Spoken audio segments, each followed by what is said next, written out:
Good afternoon, soccer fans, and welcome into the Family Arena for this rivalry matchup between the Kansas City Comets and the St. Louis Ambush. I'm Patrick Kelly alongside Matt Bird downfield side, and Matt, Ambush dealing with a little bit of injury problems going into this game. They are 2-2 against Kansas City, but they're going to have to work around that. Thankfully, they did add a defender. Yeah, I mean, it's that time of the season, isn't it? And all teams have to deal with injury crisis here and there. But it's also a new opportunity. Guys are going to get to come in this team, and it's also the time of the year where you're not just playing for this season, you're playing for a contract maybe next season. It's not just Everton who's going to be watching them play either. Every coach around the league is looking for new talent for next season. So some of these new guys, we've not seen Douglas for a while maybe. Someone's going to have to come in defense, and they're going to have to grasp this opportunity while they can. And this Kansas City team definitely seen a new Ambush team, and I think a lot of teams around the MSL have seen a new Ambush team this year, a new revitalized team. Yeah, I mean, we spoke to Everton a couple of weeks ago, and he said incremental improvements, progressively getting better. And this team, again, for me, whilst, technically we're out of the playoff hunt again, what they're doing this season has been better than last season for me. I'm not going to make excuses. The schedule has not been friendly. Anytime you've got to play Kansas City 6 times, Utica 3 times, Milwaukee 5 times, you're up against it. For me, what I've enjoyed this year is that we're starting to beat teams on paper that you really didn't think we could. I go back to that Tacoma game, the Harrisburg game here, the first Utica game here that we won, and going up to Milwaukee and getting that monkey off our back was a huge tonic. So that for me is where this season's been better than the last. Also, with as many games as we've won by 1 goal or in overtime, the fact that we're able to close out close games has been massive for this ball club moving forward. In addition to the defense for the St. Louis Ambush, Shafir Salvador is added to the lineup. It's good to see him finally being able to make his way into this Ambush squad. Yeah, I've got to be straight up honest with you. I don't know too much about the guy, but again, it's an opportunity that he's got to grasp. I mean, there's a contract for the rest of the season. There's probably one on the table for next year as well. I mean, you've got to take every little thing that you can, and goodness knows, I was talking to Ross McGregor before the game. He was saying that we're kind of like the walking wounded right now. So we need all bodies, all hands on deck, and Salvador's going to grasp his opportunity, and Everton needs him by the sounds of it. Kansas City and St. Louis, a rivalry going back 3 years, but this year they've split both home and away. The home team has won in all situations. What do the Ambush have to do to make sure that win happens tonight? I hope that every home team wins it, especially tonight, but they've got to keep Leo Gibson quiet. He just does damage against us, but again, it's the supporting cast around him that do really well. I look at Stokic. He's just a workhorse back there. And he plays with such passion and fire that I think he's the engine of the team. And Leo always puts a good product on the field. The Kansas City Comets always come here. They do. They've always done a number on us. It's only really the last 18 months that we've gone toe-to-toe with them. But it's good to see. Again, it's a progression on our end that we're able to win some of these home games against them. But long may that continue again today. And it should be a great game between these two teams, as we will just get set shortly with you up top for the game shortly. So what you know about sacrifice when the lights go out, the price you pay when you're digging down. Corey Adamson does it, and the Ambush win in overtime.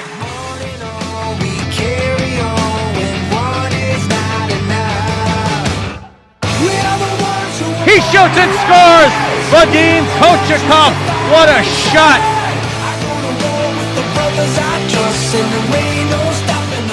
He takes a shot, he shoots, he scores! Lucas Almeida, are you kidding me? It's a winner for the Ambush!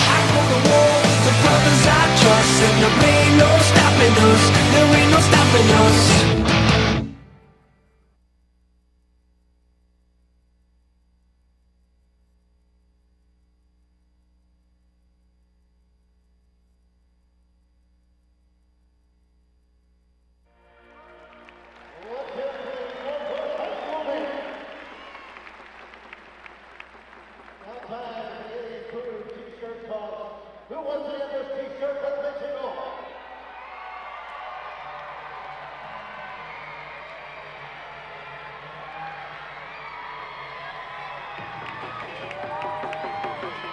back or new players like Salvador, so it's going to maybe take a little bit for this team to gel to begin with.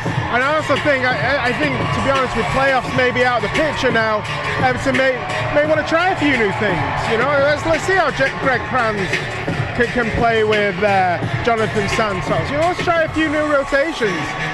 Maybe something to look forward to and start building for next year. Beautiful day, as you said.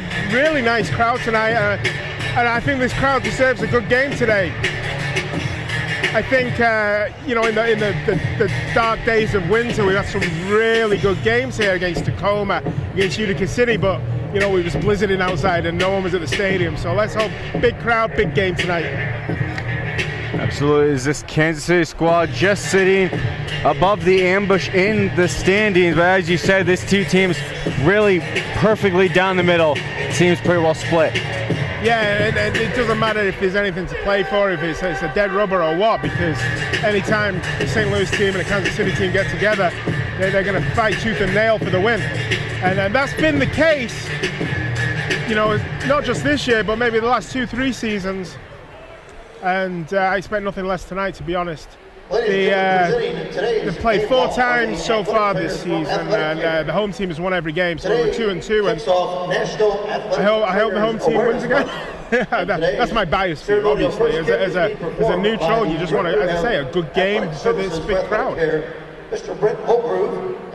To mention one of the additions, Will Niamsi, the Frenchman, making his way back into the lineup. He was very impressive in the games he had played for the Ambush. Unfortunately, been sidelined for a while. Yeah, it's going to be very interesting to see what he does. I didn't fully understand why he wasn't in the team, honestly. I mean, I think he picked up the game, the indoor game. This was his first season ever with an indoor team. And I think he picked it up very quickly. He looks very measured on the ball. He's able to get out of tight spaces. He's only a kid. I mean, he's not a seasoned pro in any way. But, you know, he's from the PSG, Paris Saint-Germain Academy. And you don't get into that academy unless you've got something about you. You know, he played for, I think he played for the in PDL. He played, I can't remember if he played for the St. Louis Lions, but certainly if he didn't, he played against them. And he's been a standout in that Heartland Conference. So Will Niamsi is not new to St. Louis. And I really like the kid. Honestly, I really like it. I like what he's about, and I hope he brings it again tonight. So we're just about to get set here at the Family Arena. The Ambush got their starters out there. It's JT, Duduka, Lucas Almeida, and on the back end, it's Felipe and Oitamea. And of course, between the pipes as usual is Paulo, and he's going to be opposed on the other side by Nicolo Neto. Neto is 4-2 on the season with a 6.94 goals against average and a 6.15 save percentage, as it is going to be Leo Gibson for Kansas City to start it off, and he has Kyle Williams and Adam James on his wings. And just like I mentioned, I think I always mention people like Leo Gibson and, you know, like with Ian Bennett, but it's the supporting cast around them. Adam James and Kyle Williams do a lot of good work, and let Leo Gibson be Leo Gibson because of the service they provide him. You know, the supporting cast around Leo is really second to none, in my opinion. The long pass goes just back to Neto. Gets the offense set up, trying to send it to the corner. No one was there, though, as it was intended for Gibson. Went to Felipe, and then Gibson trying to flip it over Felipe's head, but knocks it out of play. So Felipe will start with it as Kansas City makes some early changes. Ambush keep the same squad out there. Felipe first calls for his teammates to get back. Oitamea to a wide open Paulo. That's some space, and that's a loose ball that's going to be jumped on by Palmer, and then gets over to James. A long shot that hit the crossbar. There's a good chance early for Kansas City. As you say, a loose ball there by Paulo, and it allowed Adam James to fall the space. He was able to pick out a pretty measured shot, but luckily for Paulo, I think he was beaten. But that was a great save. He wasn't beaten there. It's Lucas Rodriguez with the redirection. Now St. Louis is taken down by Guy Gomez. Well, as Paulo was fortunate in the first shot by James, he certainly wasn't fortunate there. The ball cannoned off him. Right place, right time by Paulo. I think that'll do him some good, you know. good early, good save. But that's two good opportunities Kansas City's had right off the bat, you know, and the ambush can't be allowing them gilt-edged chances like that. The ambush make a full change as it's Pepe with the ball, gives it down to Niamsi at the yellow line. Right back to Pepe, being washed by Stokic. Yajic. And we'll just go back for Niamsi as St. Louis is parked right in front of the net. Pepe trying to get down to St. Louis. That was just out the reach of his foot. Now, good job by Nieto, but that is going to be back pass. Going to be classed as a back pass. I don't think Neto can bring the ball back into his area and then pick it up like that. The ambush are going to get a restart.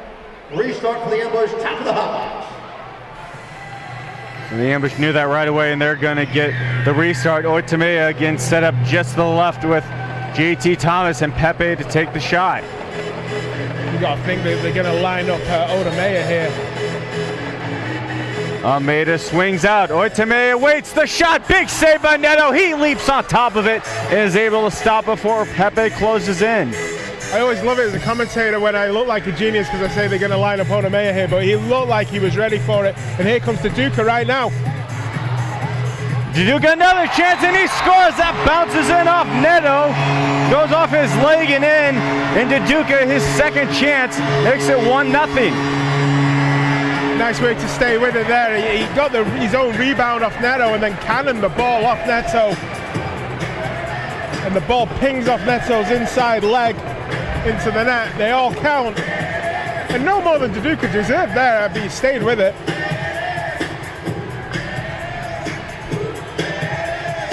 And another one in the goal column for Duduka, and he's quietly having a very good season. As Duduka gets his 19th on the season, 27th point, which sits just behind JT for top points getter on this ambush squad. St. Louis ambush, Magnolia real estate goal. And go back to that restart, Matt. You said it was going to go to Oitamea, but I'm sure KC maybe had an idea about that as well. But the way the ambush disguised that, but having Almeida cut up like that, and that's the kind of thing Lucas can do for this team. Absolutely. I think the ambush have to use every advantage they can get against some of these teams.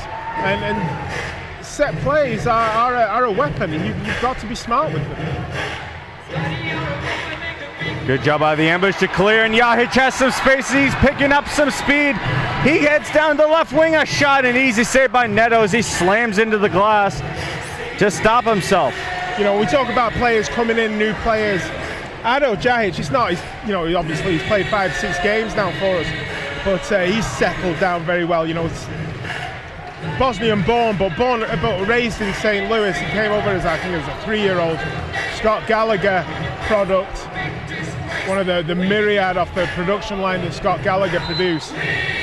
Very good player, and he's settled in very, very nicely. The shot by Palmer was blocked by Niamsi. Rather, Felipe, and KC is able to keep possession. James, a nice touch to Palmer. Right back to James, and it's going to be stolen by Yajic. They go for it on the far side. Instead, it's going to be Nacho just sending it back to his defenseman, Sandovari. He goes off for changes. Out comes Kyle Williams. Williams just going to cut right through the middle with Mike Scharf on him. Down to Williams, and a bouncing ball off the boards went in front. Paulo was prepared for it, but Gibson couldn't get the shot off. He gets his own rebound, though. I think Gibson was expecting... St. Louis to clear it. And he's doing a great job so far, not letting Gibson get anything on net as Niamsi at the box. Touched it forward to St. Louis, and a 50-50 ball is going to be called a foul on Kansas City. Well, to be fair to the Kansas City Comets, it could have also been a handball, I think, against St. Louis. It was a referee's choice there which way the foul went. But the ambush won't complain as Oitamea comes away with the ball. And he shuffles forward with it to the yellow line. Throws it crossfield, Almeida. Down into the corner, Duduka, who has the only goal tonight. And right back out to Felipe. Mario, Marcos, and Duduka changing spots. As it goes back to Oitamea, tries the no-look touchdown, made it. It was a bit off the mark and then touched a fan. And so that will be declared out of play on St. Louis. Good start this by the Ambush. Good start. I think they need to show that they've still got something about them this season. You know, especially after the way they were manhandled up in Milwaukee. Now give and go from Sinclair to himself, and he was tripped up as a good save by Paulo. Then it was blocked by Otamea on the rebound, and now down on the field is O'Dane Sinclair, the former Ambush. Very, very good save by Paulo. I don't know if we'll see a replay of that again, but it was a very underrated save. As the ball was pinging around. I think it was just a little touch to deflect the ball, and Paulo was wise to it. We'll just look at a replay here. Well, it wasn't even a deflection, but still, a really nice heads-up play by Paulo to clear the ball. Kind of just looks like he maybe fell wrong as Gibson's over there with his teammate, as well as some of the Ambush players huddled around him. Bar and Grill following today's game for a delicious burger or wings. But the Ambush defense so far, that has been the story of the game for this team. Just getting in front of Kansas City shots and really limiting the chances of both Williams and Gibson. Absolutely, they're not giving Leo Gibson a lot of space at all. I think that chance that Adam James got so early in the game kind of made the Ambush realize, hey, we can't allow them to do this. And but the Ambush have been very, very good all season at blocking shots. They've not been afraid to put their bodies on the line for the team. And they're going to have to do that again tonight. It's, you know, another day at the office for the St. Louis Ambush defense. And they're going to have to be. I mean, they're down a couple of guys. You know, Douglas is a big miss for them. And, you know, a lot of it's going to rest on Felipe, and I think Otamea is kind of hanging back. Normally he's a very offensive-minded player, but he's kind of hanging back. I think he's going to be asked to do a job in the backfield. You know, Lucas Almeida maybe not allowed to get as forward as he usually is. So it's going to be all hands on deck for the Ambush defense. So Sinclair out, and he's staying on the bench. That's good news for Kansas City, because without him, they would only have 11 players, not including the goalkeepers. Absolutely, and we talk about the Ambush having a bit of an injury crisis, but it happens to all teams. You know, it's that time of the year where little knocks and sprains and bangs and tears, and they just start catching up with players, and they can't. This is a very physical league, and you know, sometimes the bodies just need a rest. You know, not only they're playing every weekend, sometimes they're playing 2 games a weekend, they're practicing every day, and it takes a toll on the body. And, I mean, it's kind of a different game to the outdoor game, but they're not playing on grass, they're playing on concrete covered in AstroTurf, and it's hard on the joints and the legs and the ligaments. You know, you fall wrong, and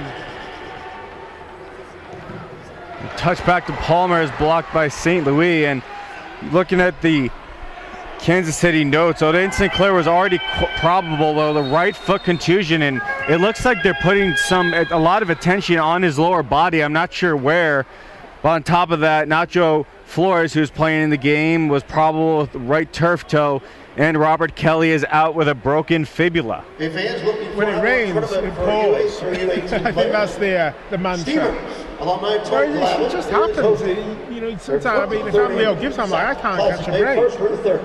But, you know, Everton's got to deal with the same. We brought in another defender because we need bodies. We need to finish the season strong. Nacho's being pressured by Niamsi. And Neto looking for Gibson in the corner. Good job by Krantz. Tried to get in front of that. Now a bouncing ball. Paulo grabs it, kicked out of his hands. He wanted the call. And a good play by Paulo to just clear it away from danger all the way out. Well, Paulo was arguing with something about the referee, but the referee agreed with Paulo that he didn't handle it outside the box. Don't know what Paulo was annoyed about. Maybe the way that Gibson ran into him. Nyamsi settles it under pressure from James, and then you got Robert Palmer right there as Paulo takes him down, and that is going to be a foul on the ambush keeper. Is first. I don't know if it was intentional or not by Paulo. He didn't look it, but I think he clipped the back of Palmer's Achilles. And the ambush defense with more work to do. So Kyle Williams, and then Rodriguez passes over to Gibson. The shot was deflected by a foot. I believe that was Felipe who got a piece of it. But now Pepe, high arcing shot in the air, looking for JT, and then he was trying to give it right back to Pepe. That's going to find Guy Gomez. He just gets away from all the traffic. Back for his keeper. Another restart for Kansas City, another blocked shot by the ambush. And as we just discussed, they're going to have to do that all game, put their bodies on the line.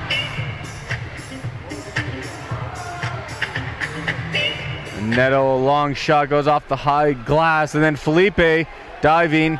Gibson went down, no call on either side.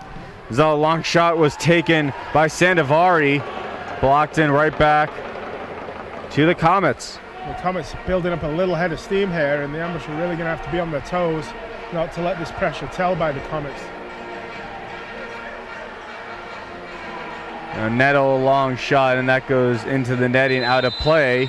We have an official timeout. And with that, they call the official timeout with 7:50 left, and the ambush able to hold on to their 1-0 score. Duduka with the lone goal. Nice goal too. Going back to it, he had the first shot saved by Neto, but Neto just coughed it right back up to him. Neto jumped up quickly. It'd been probably better staying down, but Duduka was able to fire the rebound off Neto's inside leg, and he just dribbled into the back of the net. But this timeout, Patrick, comes at the ideal time for the ambush, just to be able to calm things down, take a breath, and regroup, because as I say, Kansas City Comets were building a little bit of momentum there and kind of peppering Paulo's goal. And Paulo didn't really have to make much of a save, but it was the ambush defenders, throwing their bodies around, getting blocks on shots, that kept this game at one apiece. So Dane Sinclair was on the bench, kind of stretching out some part of his foot or lower leg, and now he is in the huddle with his team, but they cannot afford to lose him, as we had just said. Yeah, and maybe the timeout's come at a good time for Dane Sinclair, because now he can just put a bit of weight on the ankle, see how it feels. Yay, look at that. All right, what do you think? Is he able to walk without any pain? What's it like when he puts pressure on his ankle? All right, so this one right here. So I don't think the Kansas City Comets are too upset that the official took a timeout here either. Check out their new location at 270 Elm. Everybody make some noise. As Kansas City breaks his huddle, we like to remind everybody that outside of being on the team, the best way to know what's happening in the MSL is to tune in to Kick This. Every weekend, Soccer Sam discusses the ins and outs of all the MSL action. You can find Kick This every Saturday at 11 a.m. Eastern on iHeartRadio. Official timeout.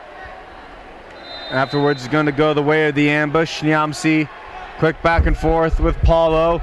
Nyamsi bursts of speed forward, tries to spin a ram around James, and now the 2 6s in a race for it, and Will Nyamsi is able to come away with it. Those big long legs of Will Nyamsi were just able to poke that ball back to Paulo. Long boot by Paulo, looking for Yahic, and Neto way out of his net, and a great play by Mark Scharf, tried to break that up, the St. Louis native, but ended up going out of play, and now Neto grabbing his right foot, and he's in a little bit of pain as he limps back towards his box. Well, Neto put himself in that position by chesting the ball out. Mike Scharf had every right to go for that ball. Esquire, Sports Medicine, Athletic Care. The ball goes harmlessly out, and here comes Neto again. All partnered with the ambush to provide. He uses that right foot to pass it over to Robert Palma and right back to him. And a little touch up to Solario. And over to Neto. Neto given a lot of space to work with. Now Duduka pressuring Palmer a bit. And then they just touch it forward. Sandovari with Yahic around him, and goes right back to their goalkeeper. Duca just still all over Palmer. Now Palmer streaks down the field. Looking for him in the corner. Bounces off the boards. Goes to Felipe. Then Kansas City the chance. It gets blocked. Then the rebound by Leo Gibson goes over the net and out of play. Another kind of lucky escape there by the ambush. But you earn your luck.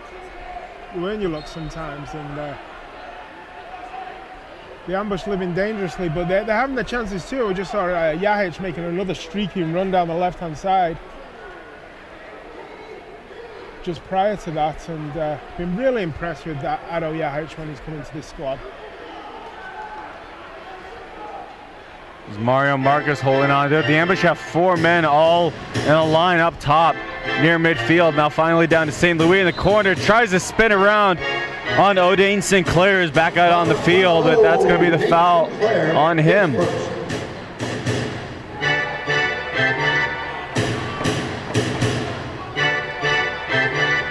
Quick pass from Felipe to St. Louis. A long shot taken and a big block there by Guy Gomez right in front. He didn't even flinch. He took an absolute bullet off Stephen St. Louis. He didn't even flinch.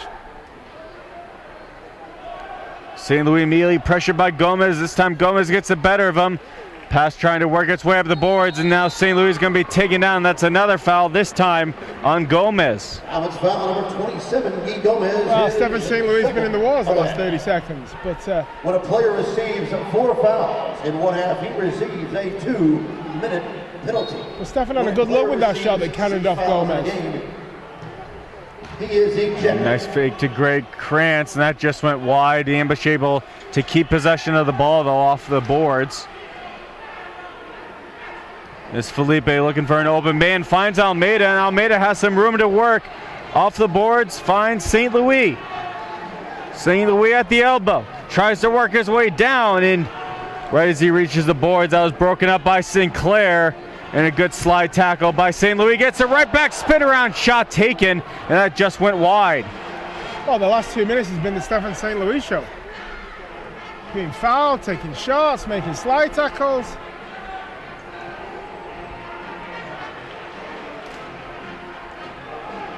There's Oitamea inches forward with it.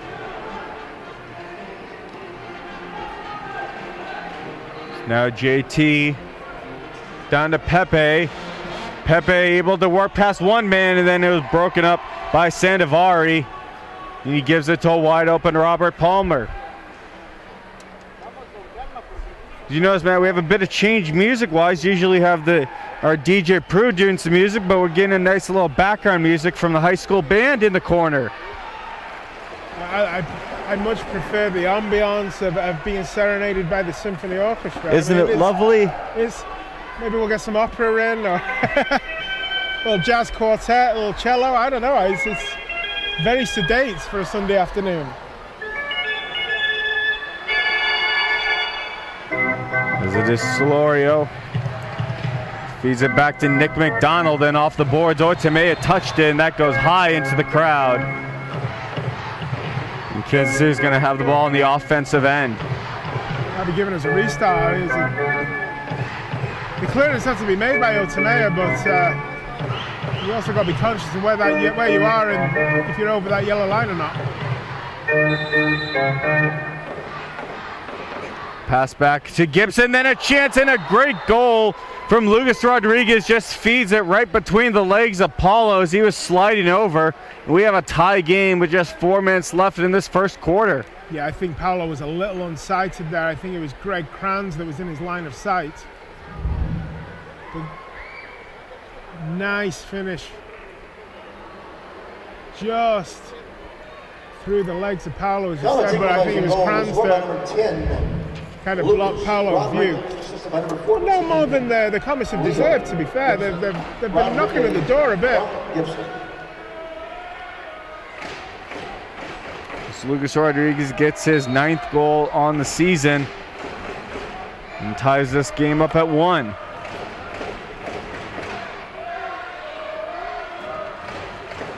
JT finds his way out onto the pitch. Felipe down into the corner. Stolen by Sinclair, trying to get taken right back by Duduca. He's able to do so, and then took a shot that was blocked by Adam James's foot. Now Kansas City forward for Sinclair. In the corner, Sinclair, a shot, that just went wide, looking for the short side shot. Greg Krantz under a little pressure. I don't know who passed it, Patrick. I don't know who passed it to Old Dane Sinclair, but that was the pass of the game so far for me. You know, to be able to see that Old Sinclair's racing forward and he's got a ton of space from 50, 60 yards away was a heck of a play to make. Santos down for DeDuca, tried to touch it to Felipe, and he just had that pass go a bit behind him, as now Paulo racing way out of his net, and it's going to go out of play immediately as it left his foot. This game has definitely evened out towards the later half of this first quarter. I think the ambush needs to be a little bit more aggressive. You know, they're allowing Kansas City to dictate the play a little bit. There's not much in the way of pressing or pressure.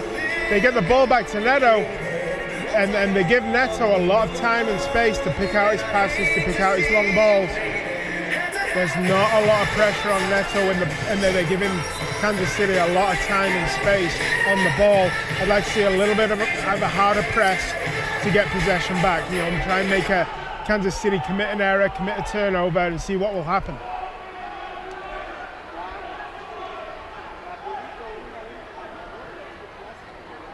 Niamsi touches out to Almeida, then for Greg Krantz, who's gotten quite a bit of playing time so far in this first quarter.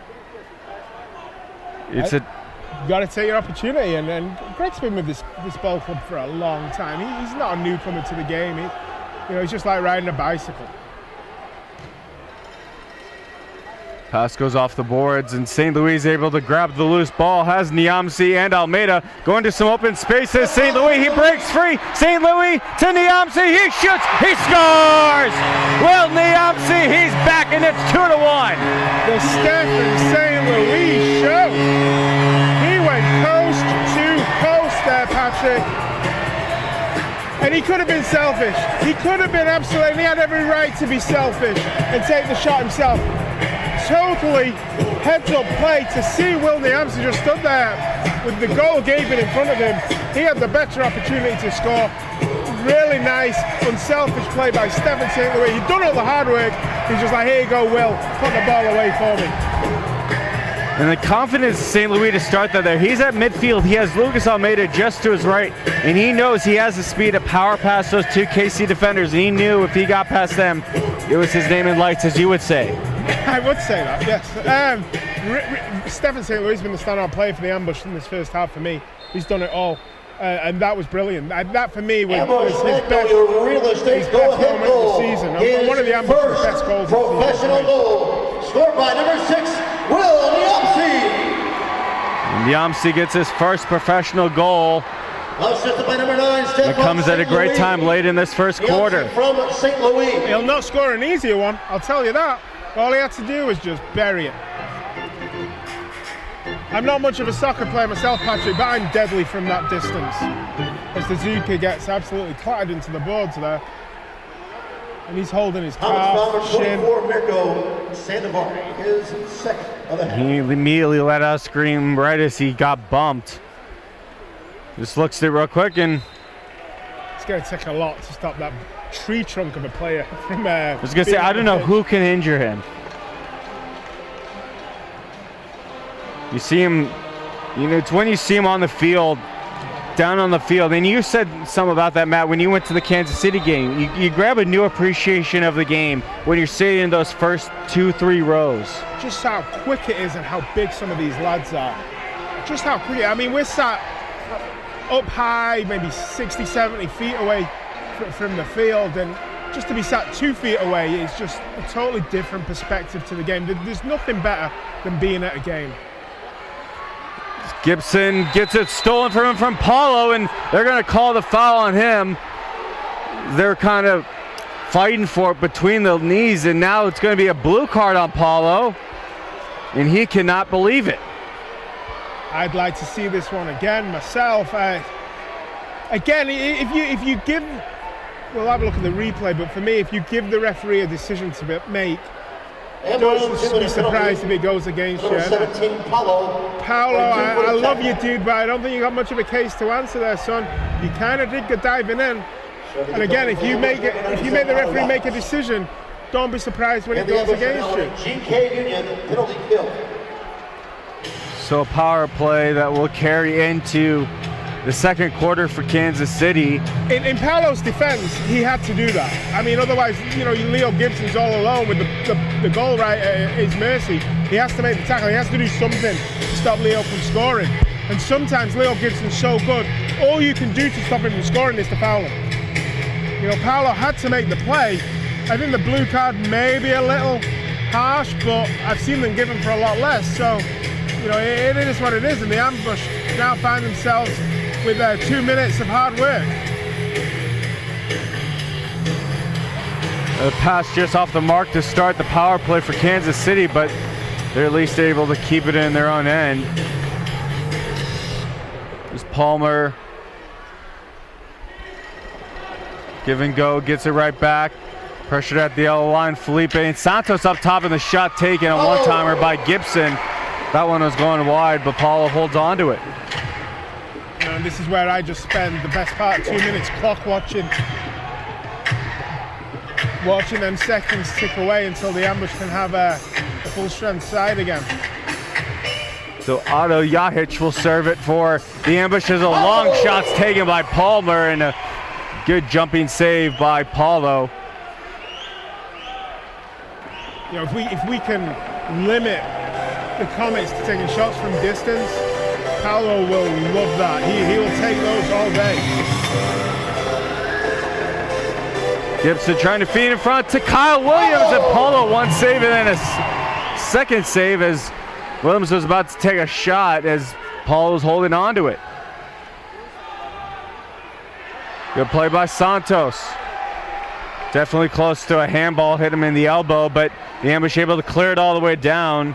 More importantly, take another 10-15 seconds off the penalty. 10 seconds left in the first quarter. Quickly working down Gibson. Outside to Rodriguez, and that's blocked by Santos. Clears it away, and that will end the first quarter.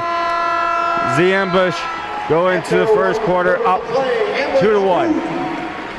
I'm still amazed by Stephen St. Louis' run to score that second goal. Absolutely phenomenal. I mean, yeah, defenders bouncing off him, but for a big dude like Stephen is, he showed some wheels. He showed some wheels to get away from the Kansas City players that were trailing him.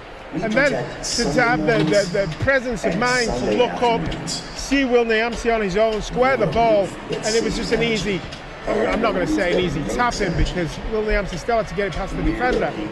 But a really, really good half for the ambush. I think the Kansas City Comets will kind of be a little disappointed. I think they deserved a little more. But that's the game of football. On the concourse to get more information. The ambush have taken their opportunities. Back to the video on the St. Louis bombshell dancer. A big half for Paulo too, despite the penalty.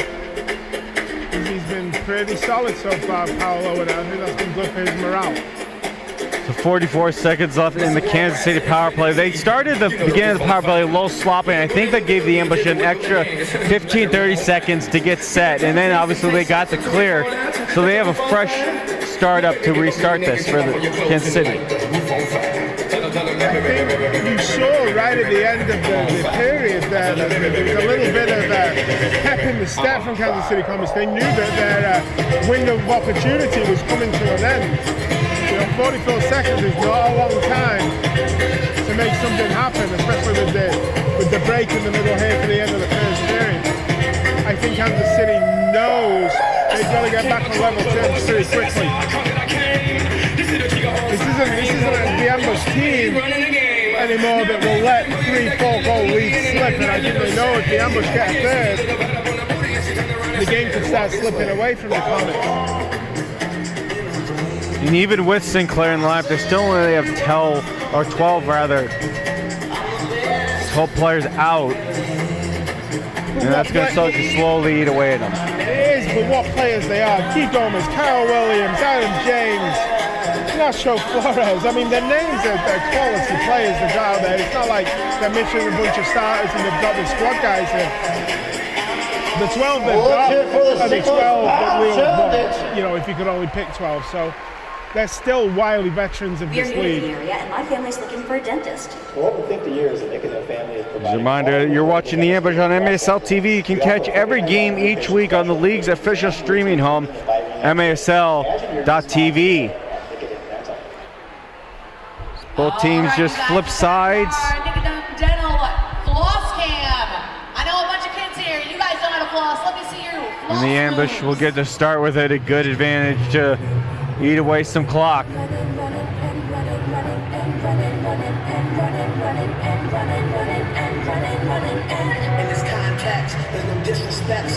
And Duduka will start it for. There was a player for Brazil, and he played for Zenit St. Petersburg in Russia, but he was also on the Brazilian national team called Hulk, and he looked like Hulk. And Duduka reminds me so much of him.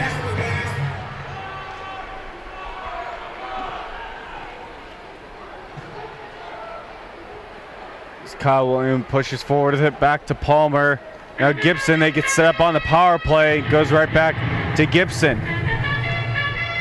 Good clear out by Felipe, but Neto's there to stop it from going all the way down. Rodriguez into the corner, Leo Gibson. Back out Palmer. To Rodriguez, Palmer again in the corner, Williams. Tried to feed it through the middle to Nacho. He couldn't get a foot on that as he was just looking for a small redirection. And a great play by Paulo as we were back at even strength. And he heaves it all the way down the field. Yahic leaped at it, missed it. A good job by JT. He's able to get the ball in some open field. Paulo did brilliantly there, you know. I'll take that back. He made the save. He took 3 or 4 seconds off the penalty just holding on to the ball. And then he launched a throw, but he took as much air and time, and he kind of a slow loping pass upfield to take more time off the clock and allowed the Ambush to get back onto to level terms player-wise.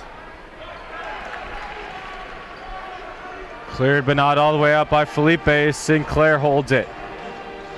Bouncing it to himself as Nacho goes into the corner. Felipe hard off the boards. A very veteran move, able to get it to St. Louis. Now St. Louis picking up that speed again. It's another 2-on-1. This time Mike Scharf gets it to Scharf. Scharf has to back up, and then a pass off the boards just misses Marcos. It's going to be grabbed by Niamsi. Another great piece of work by Stefan St. Louis.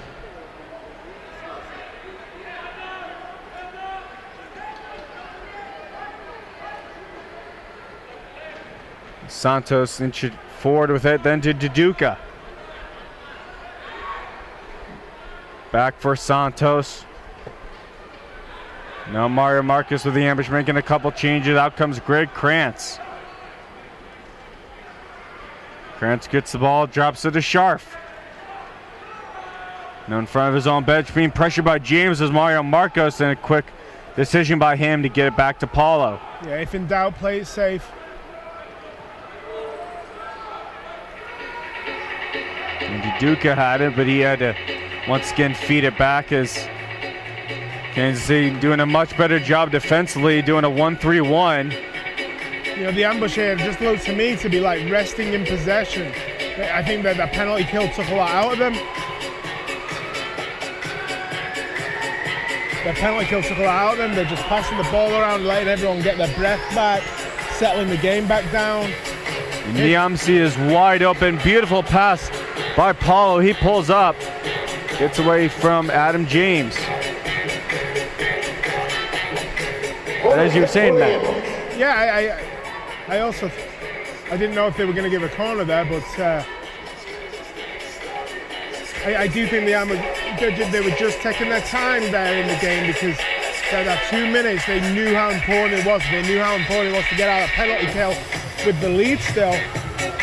That once they got all the players back on the field, they were able to just pass it around, take their foot, to just rest in possession. They call it rest in possession. And JT almost able to head that in at the far post. If fans looking for a career within the health industry, visit BJ. That's JT's first good chance today. He's always had a couple every game. He's really been knocking on the door as of late. He deserves a hat trick. I'm telling you, man. He's had so many games this year where he scored 2 goals and then hit a post, 2 goals, hit a bar, 2 goals and an assist. For me, JT's been the most improved player in this team this season. I think the Duke has come in and made us a bigger impact. But JT, just watching his progression as a player when he first came into the team 3 years ago to now, it's been an amazing thing to witness.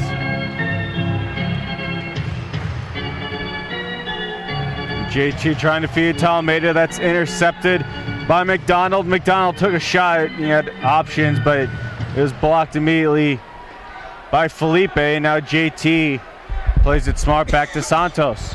Wide open net. Gibson could have gone for it, didn't. Now JT dribbled it a bit away from him. It's going to be stolen by Williams. Trying to find Adam James, intercepted by Santos.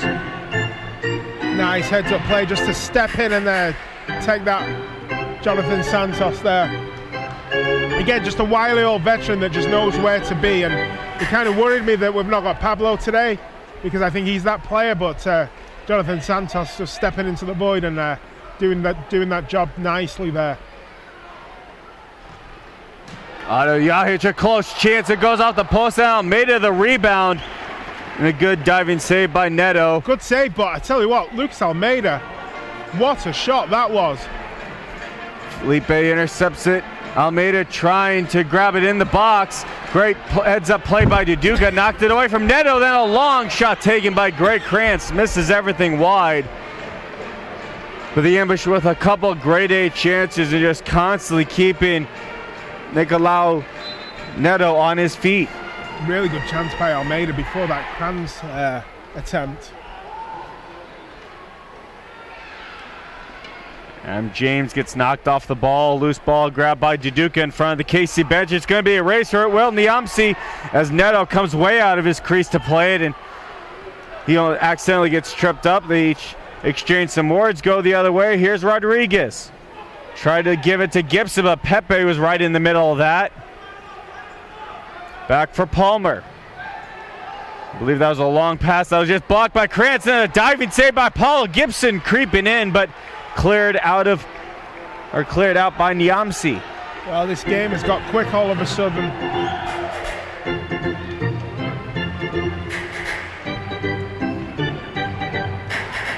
End-to-end stuff there for a minute.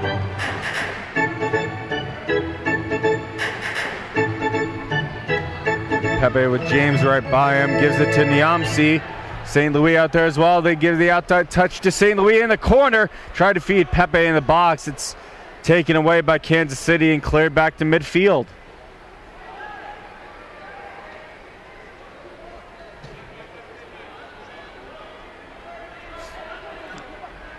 Pepe holding on to it for a sec, gets it to Santos.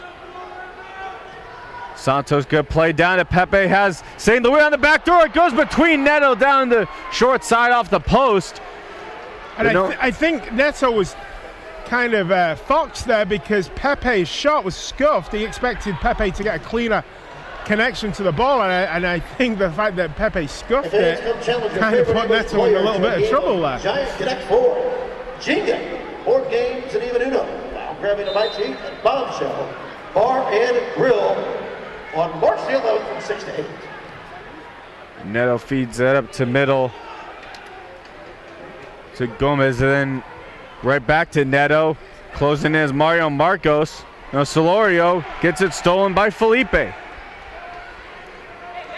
Felipe to Greg Krantz with Gibson right behind him. Krantz, a long shot, and that just barely got kicked wide by Neto.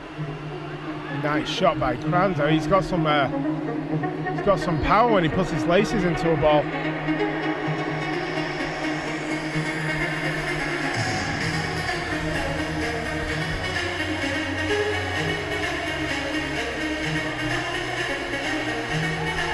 And Mike Scharf to JT. Greg Krantz. He looked up there, he wanted another pop at goal. I think he fancies this. Felipe trying the one-timer off of the Duduka pass. It's blocked by Nacho. Surprised the Comets are giving the ambush so much time on the ball here with not a lot of pressure. And the ambush once again all over that. Another takeaway. The Solorios finally able to relieve some of the pressure, and will they get a change off? They'll get one. Key Gomez comes out for Nick McDonald.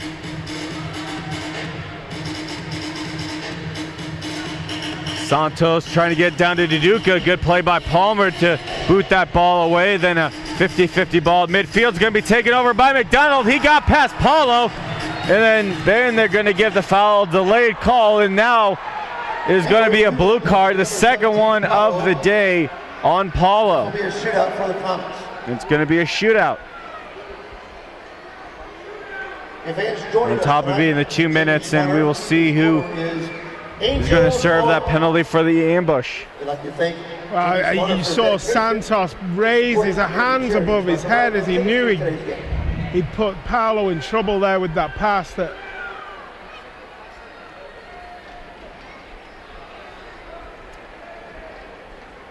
having a little conflab down here in the referee's box.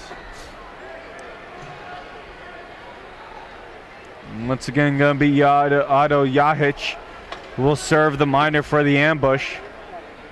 And after the rest break from their huddle, Almeida's pleading his case, but as you say, Matt, this is about as easy a call as you can make. As Paulo just, it was a good play by James. He knew he was coming, cut that ball over to his left foot to keep it away from him. Yeah, he's going to either go right or left, and he's going to try and take it around Paulo either right or left, and it's up to Paulo to guess the right way. He guessed the right way, but he didn't get the ball. He got a piece of James, and over he goes. So right now the ball's lined up at about just outside the yellow by the yellow lines. We've not have a clear indication really of what it's going to be yet. Well, the entire Kansas City bench is on the field. It seems by the play how that happened, it would be a penalty shot, or it would be one to a degree. Yeah, sure. He was on a breakaway. He's denial of an obvious goal scoring opportunity. Let's take another look at it here. Much closer angle. And there goes Santos. He knows. Are they looking to see that Paulo actually touched him? I don't know. I mean, it looks a penalty and a blue card from my vantage point. I don't know what Paulo could have done any different. Oh my goodness, what section should be my country club car wash section of the game? 6:38 remaining in this first half, and we'd like to remind you can get the latest news on the MSL and your favorite teams. Make sure you're following MSL Soccer on Facebook and Instagram, and MSL Arena on Twitter. And also this week's episode of MSL Primetime is jam-packed with the greatest highlights from the busiest week of the season so far. Plus, host Alex Basoniewski reveals the plays of the week and the MASL Player of the Week. De Santos was given that honor a few weeks ago from the ambush. If Stephen St. Louis keeps on this performance, he's going to be in the running again this week. He's been absolutely stellar today for me, Stephen St. Louis. But now Paulo's got to step up and make a save. Asher Tustin. Happy third birthday to Logan Betts. And I presumed it was going to be a shootout, but maybe not. Everyone's lining up for just a regular free kick. To ambush owner's son, Tyler Clark. So it's not going to be a shootout by just a regular free kick. And you can celebrate your birthday with the ambush. Get a great deal with our birthday pack. Stop by the To be honest, the ambush got away with that, I think. 121 for more information. Leo Gibson trying to give it down to Williams. That was knocked away by Pepe, and I believe they're going to call handball.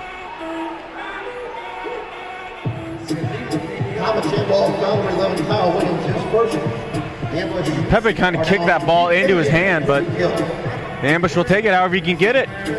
Yeah, any way you can get it. Anything you can burn 3, 5, 10 seconds off this clock. The ambush are going to be up against it again to get out of this. A lot of commotion in front of Ambush, able to push it away from danger though briefly. Goes back to Palmer, then a header by Santos to knock that ball away. Nacho though on the far side able to reclaim possession. Rodriguez right down the middle to Gibson. A lot of traffic around him. Long shot taken by Rodriguez and he misses that just wide. Looks like Kansas City, they looked rushed in the first penalty that they had, and it looks like they're taking a little bit more measured approach here. They're just passing it around, trying to find an opening. They're not trying to force something and then turning the ball over like they did in the first 2 minutes with the man advantage that they had. And Pepe on his second attempt is able to lift that ball high in the air. With 1 minute left on the Ambush penalty kill, it goes right back down to Williams in the near side corner. He loses that, and Felipe once again lifting it high in the air, and Palmer touched that as that was maybe going to bounce out of play. But now he inches forward with it to Rodriguez. Palmer now in the corner, Nacho.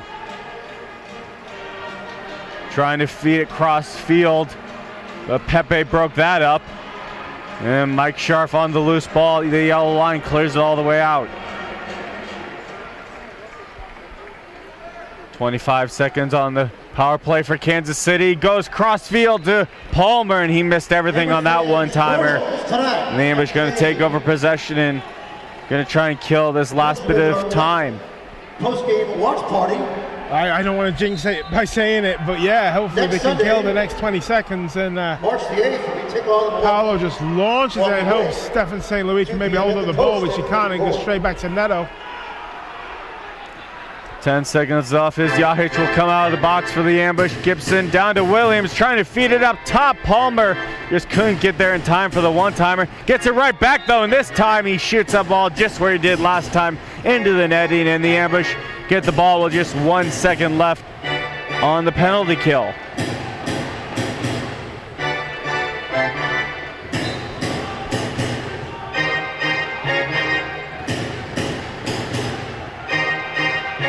Felipe and Paulo pass it back a couple times, and we are back at even strength with JT bouncing around a couple of KC players, but back into danger as the shot taken by Sandovari gets blocked by a diving JT. And the Comets get the ball back. And you have to say, having killed the last 4 minutes that Paolo has taken with the blue cards, Paolo didn't really have any other decision he could make. He had to make the fouls, or Adam James or Leo Gibson was going to score on those 2 attempts that they had. It was the right decision to take the fouls because the KC are 0 on the power play. Nacho shot and a diving save by Paulo as he had to, I believe, knock that Kansas City player over to make the save, but now Lucas able to take it away, and it's Otto Yahic. He has a breakaway with JT, moves in, the shot, and a big save by Neto. Lucas gets it right back though, still 3-on-2, Otto the shot, Lucas gets the rebound, has to wait, trying to get the pass over, and Rodriguez breaks that up, and Neto able to gobble it up with JT in his kitchen.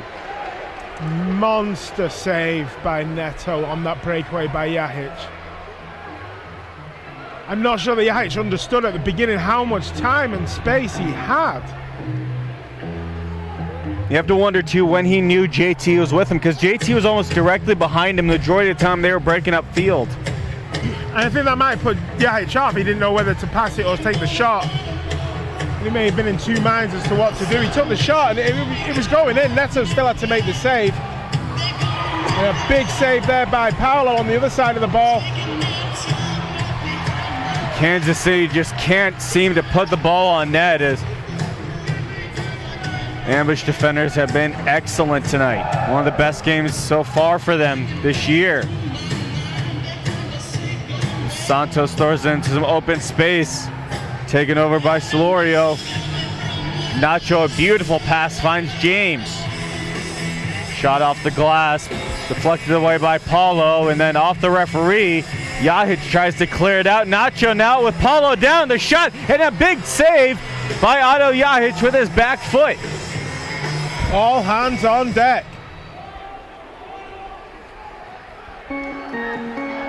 Solorio was buried in the corner, feeds it out to James, making some changes on the Comets. Gibson, I don't know if he was trying to feed that to James or just didn't get all of that, but harmlessly rolls to Paulo.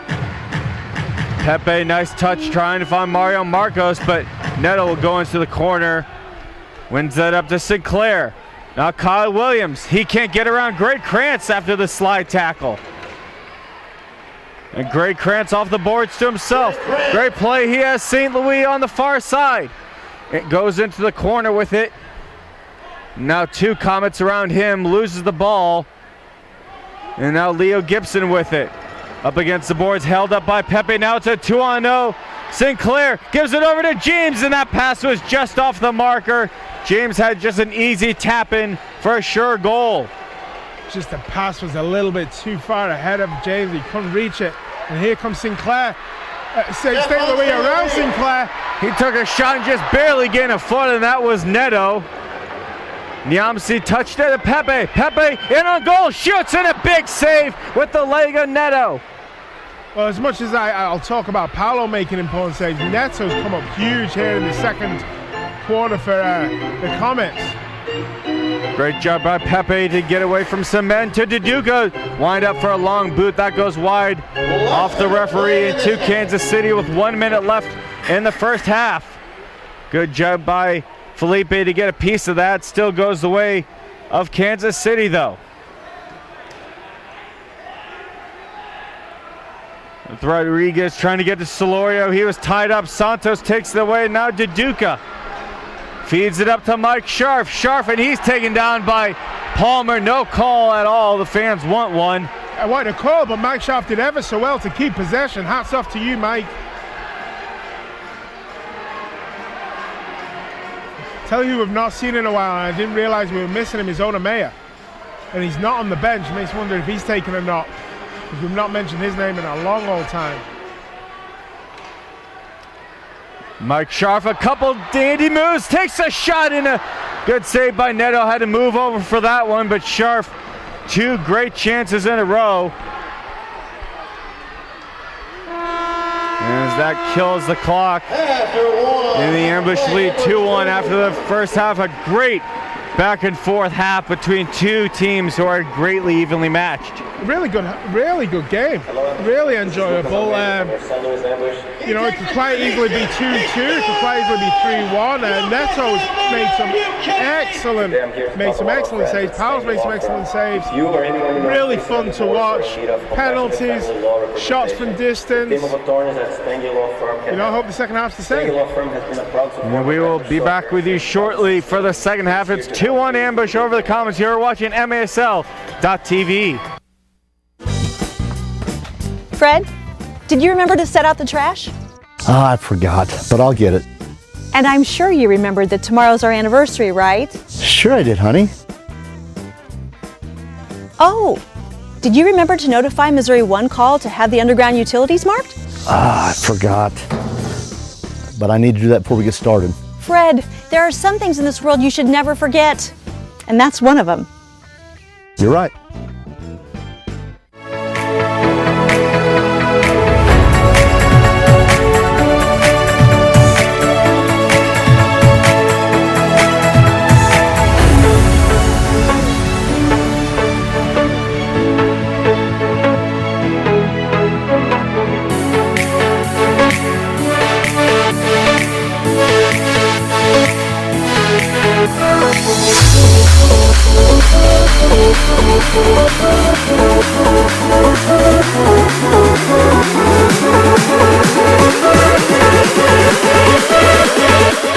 For over 50 years, the Nicodem family has provided quality, affordable dentistry across St. Louis. Right now, Nicodem Dental is offering single tooth, simple extraction for only $99. Don't suffer another minute. Call us today. Imagine your new smile today at Nicodem Dental.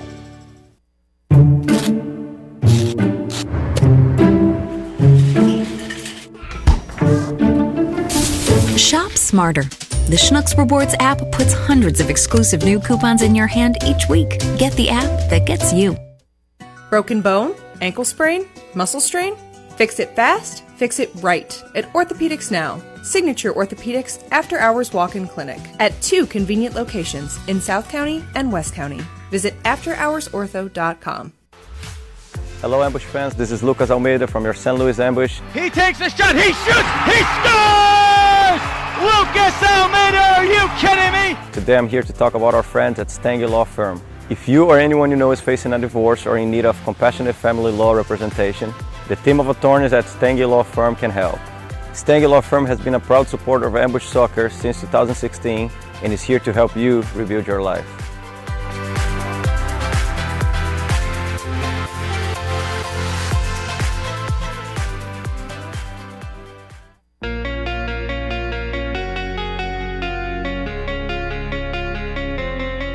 You never kind of lost faith in your team. What are you guys going to work on in practice so that maybe the next game can be a little less of a nail-biter for us? Number one, finishing. Number two, making sure that this guy doesn't have to stand on his head the way he did the entire Outside shot game. taking, good block by Paulo. Palmer sends it in front. Nacho and Gibson a good chance. Rodriguez, 50 seconds left. Gibson cuts in, and an unbelievable save by Paulo as he is standing tall.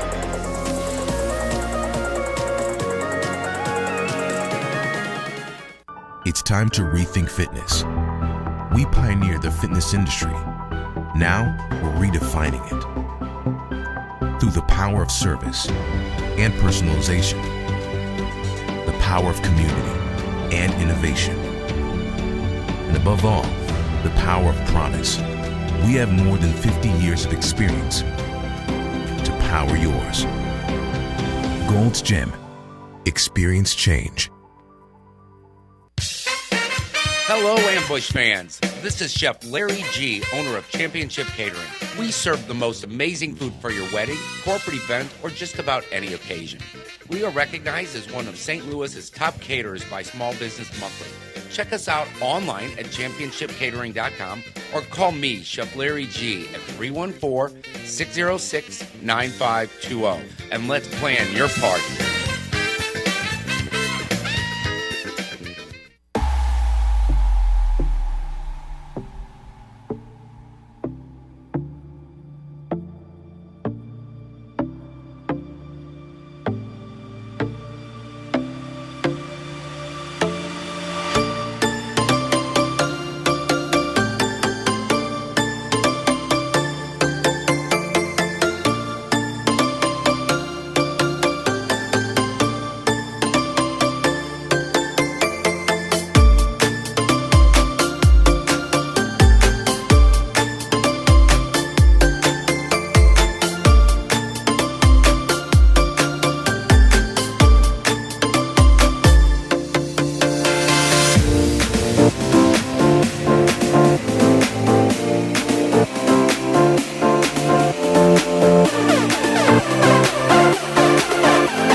No matter your sport, no matter your injury, we're on your team.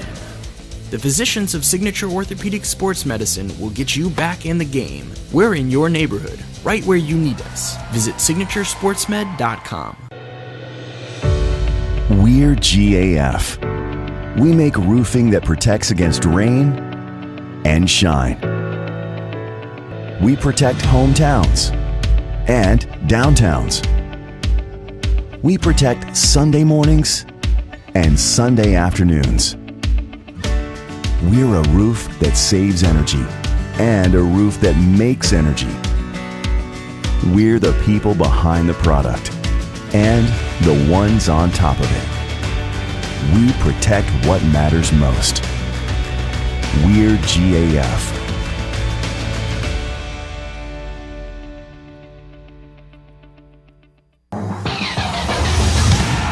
The Post Sports Bar and Grill. Use promo code AMBUSH online for a buy one, get one free cheesesteak. The Post Sports Bar and Grill. Stay posted.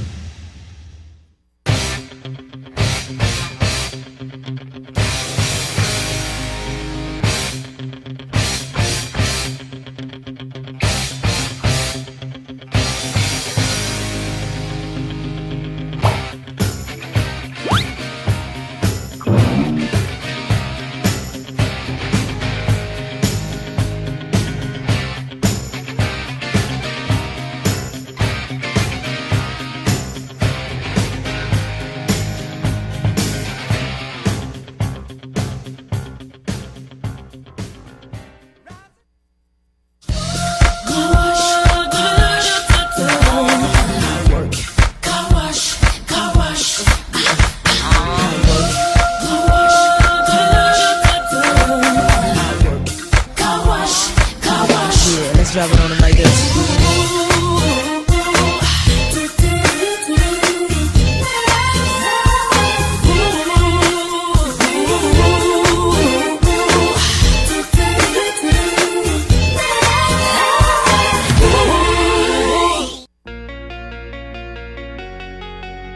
He's amazing. He's just another brick in the wall.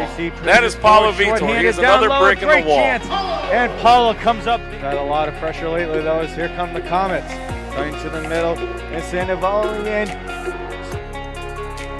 A giveaway by the ambushes. It goes in front, and a great save by Paulo. Rodriguez sets up his team. Stand down in the corner, a one-time headshot. A great save by Paulo.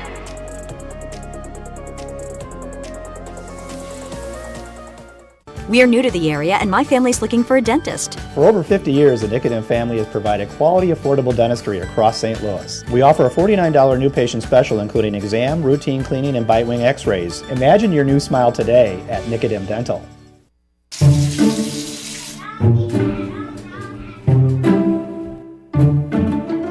Shop smarter.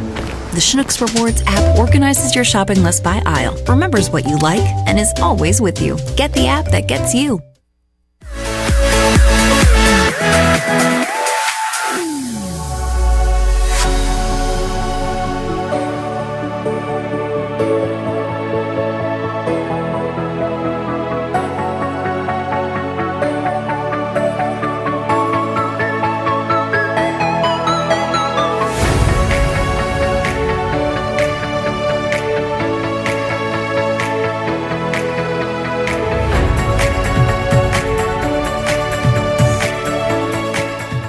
ValPack is coming to your mailbox soon, and you don't want to miss it. Your ValPack will be filled with savings on the goods and services you love. And it might just have a $100 check inside. Don't miss out on the great savings with ValPack.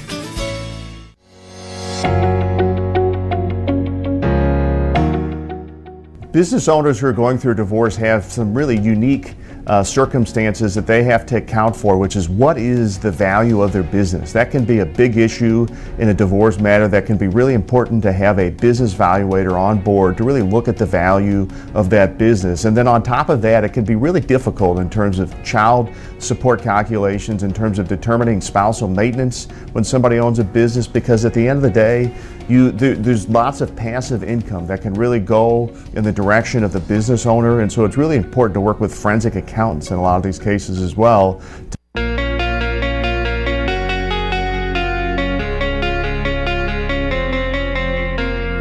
Goes into the corner now for Gerson, going up against Kochikov, able to drop that back, and then a shot, and a good save by Paulo, and then goes off the end boards. Gerson, the side kick, and it goes right into Paulo. To Gerson, and then back for Fritas, the shot, and a good block by Paulo.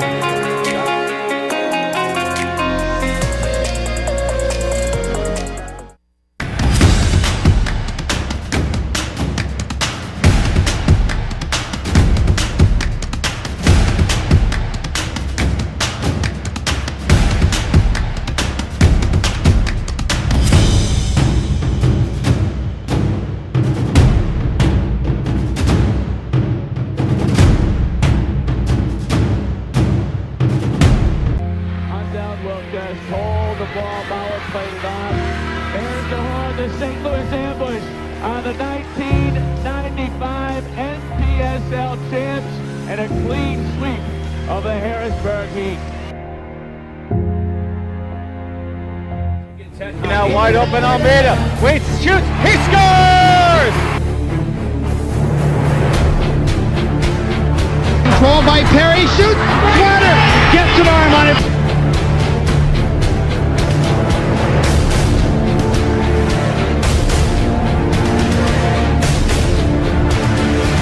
Kept in by McGee, he takes the long shot, that's deflected, and it goes in. McGee, the power play goal.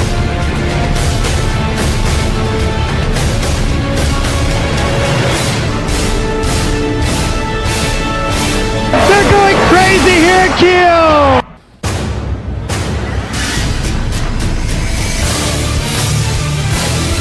Push there to stop the play. Look out, Bozo on his left, but he scores! Oh, baby! Nice play to wide open Pepe, he shoots, he scores! Dale Duran on his way, three-pointer, he scores! Oh, baby! He takes the shot, he shoots, he scores! Lucas Almeida, are you kidding me?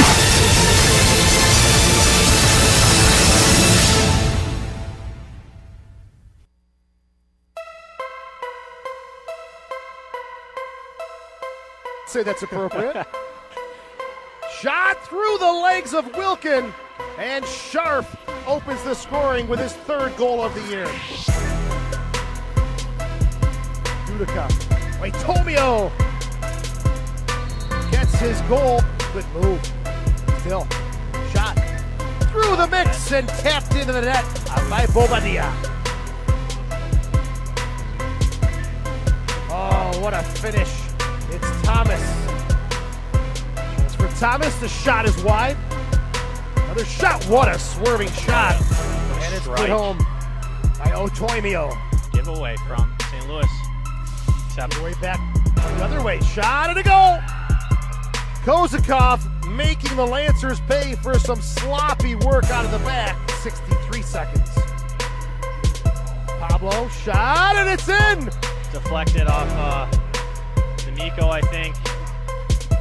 7-3 Sam Lancers had it at 4-3 straight goals. Another chance and a shot and a goal from Otamea. Good ball from San Luis. Watch that back post. And I am not sure if Dos Santos got it, but it's Jahic who put it across. And again, that's off of a restart. You can look how St. Louis moves that ball. Cunningham, good battle, pushing him wide! And it's just underneath Wilkin. Kozakov, 16th goal of the year for Thomas. And there's that move again. We talked about it. Yep. And it draws a couple defenders in. Leaves Thomas open. That's his 16th of the year. And then look at this giveaway. Ay, ay, ay. That's great work from St. Louis. Open it up, and here we go. Jahic, he scores. Wait, Tomia.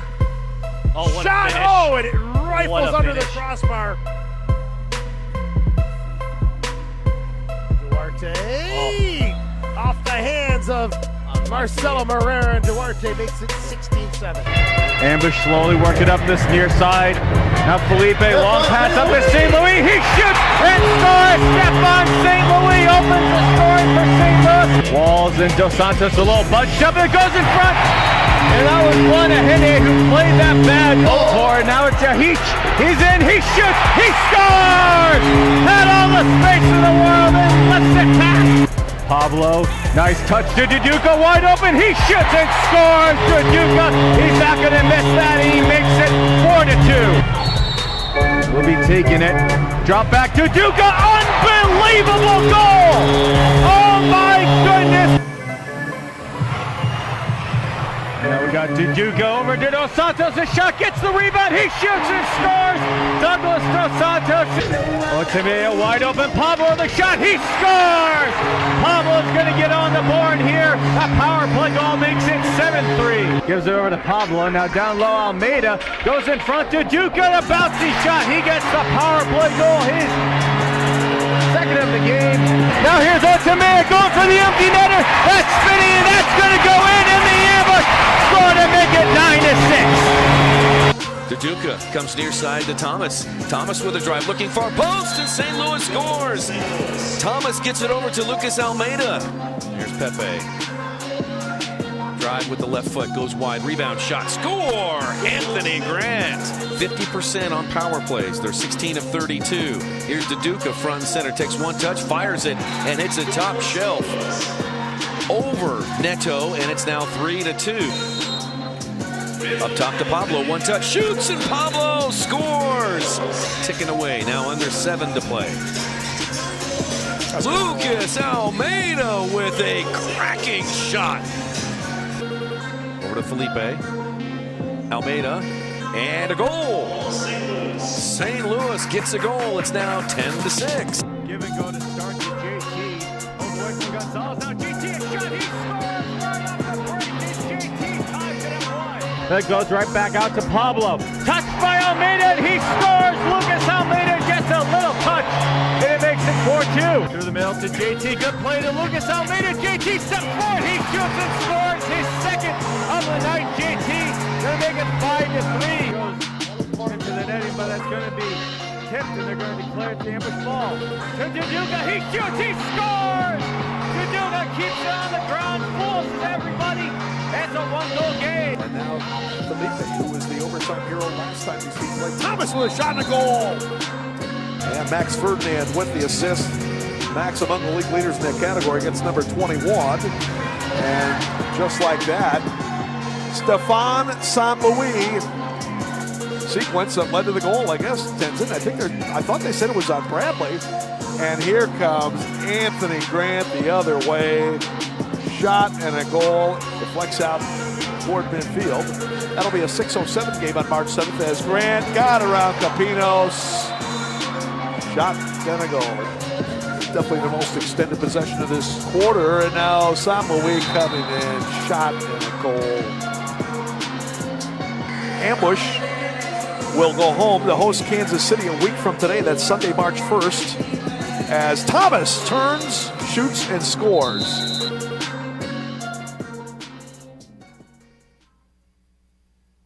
If you want to quickly.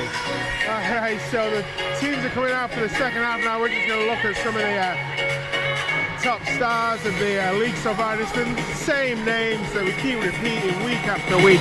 Frank Teo is absolutely smashing this league for the Ontario Fury.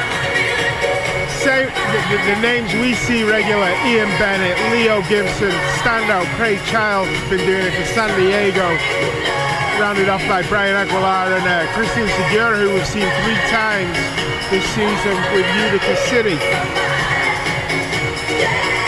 Again, I feel it's the same names I just repeat week after week, these standout guys that just keep this league alive. On the backside of the pitch, Rafa Diaz stepping in for Josh Lemos in Milwaukee Wave, the best goalkeeper in the league right now. Chris Toth, we saw him last week. Andrew Coughlin, Hugo Silva, William Benahehe. Scoring leaders, the same names as before: Frank Teo, Ian Bennett, Vinny Dantas down at Baltimore, Tom Francis with Harrisburg Heat, and obviously Leo Gibson, who we're watching tonight. And the goalkeepers, the goals against leaders, Florida Tropics leading the way, Hugo Silva, and then a bunch of familiar names that we've all had to play against: Andrew Coughlin, Utica City, and Rafa Diaz, rounding out the top 3. Same names again: Hugo Silva, Andrew Coughlin, Chris Toth. We saw him last week when Ontario visited town, and Rafa Diaz, who we have to play, 5 times this season. For me, I mentioned it in the pre-game, but I think the Ambush have a very hard schedule this year, playing Milwaukee 5 times, Kansas City Comets 6 times, Utica City 3 times.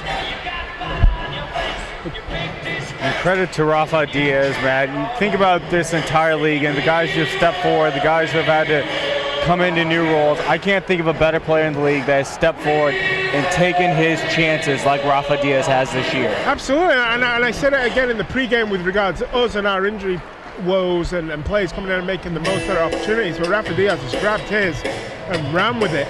It helps to have the likes of Chad Vandergriff and Ian Bennett and Robert Renault in front of you to kind of give you some protection there. But Rafa Diaz, man, he's doing the business, and fair play to him. We are just about set for the second half of play. The Ambush lead 2-1 over Kansas City. St. Louis goals coming from Duduka and Will Niamsi, and the lone Kansas City goal coming from number 10, Lucas Rodriguez.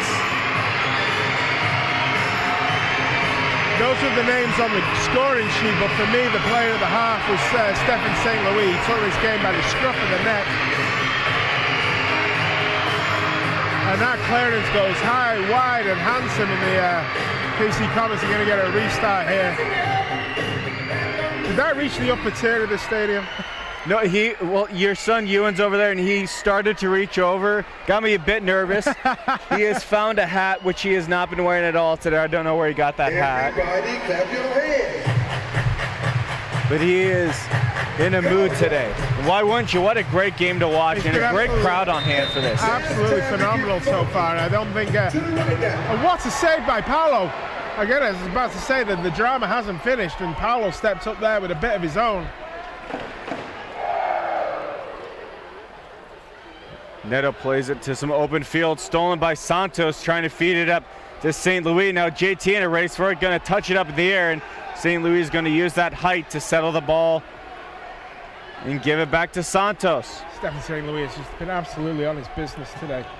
Making some changes, a great pass into Duduka, and the one-timer was right on and settled by Neto. Nice little Brazilian flair there, pass from Felipe. It found an open Duduka who tried to side-foot it past Neto, but Neto was wise to it. A lot of pressure by the Ambush here as they had 4 men around. They're unable to come out with the ball as Gibson feeds it up to McDonald.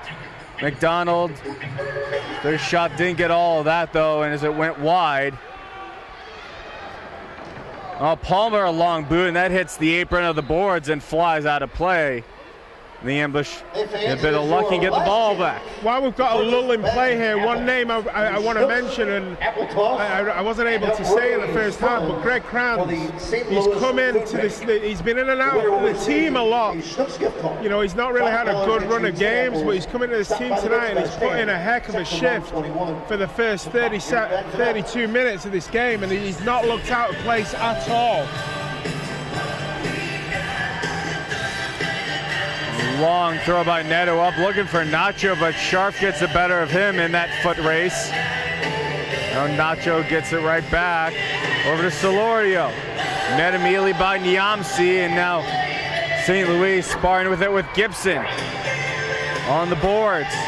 Coming away with it is Yahic, a smart play to himself off his own boards.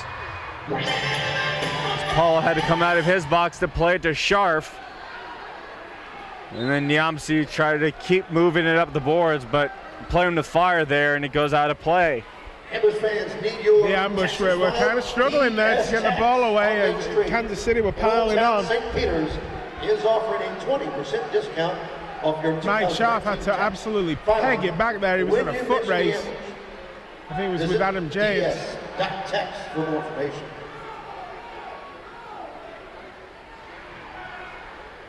Neto looking for an open man in the corner. Gibson was floating over there, but it's headed by Krantz forward.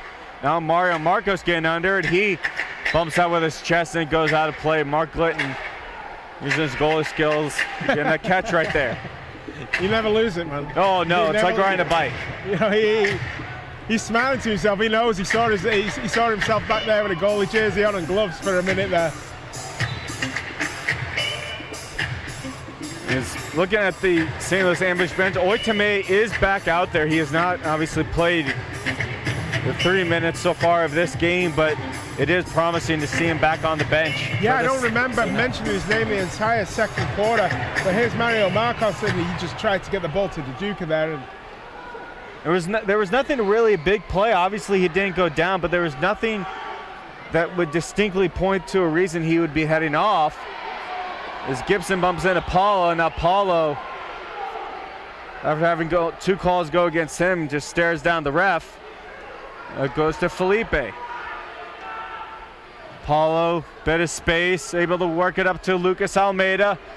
And Almeida to Marcos. Has Duduka. Cutting to the middle as Marcos was looking for Almeida, but he was just off the mark.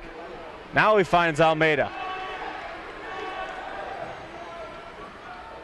Drop back to Santos. As Duduka closes in on the Kansas City box. Another good game by Lucas Almeida. You don't mention his name a lot, really. He just quietly goes around doing his business. You know, very rarely puts a foot wrong.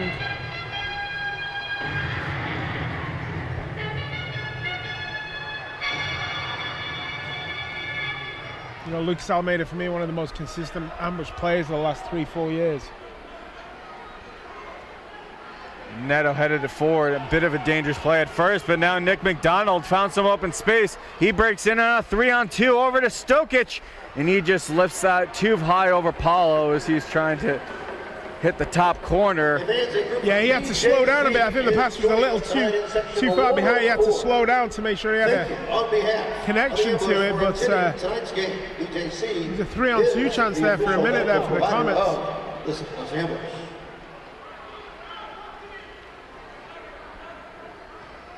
Now Niamsi dropping it back for Greg Krantz, and the give and go finds Will Niamsi once again.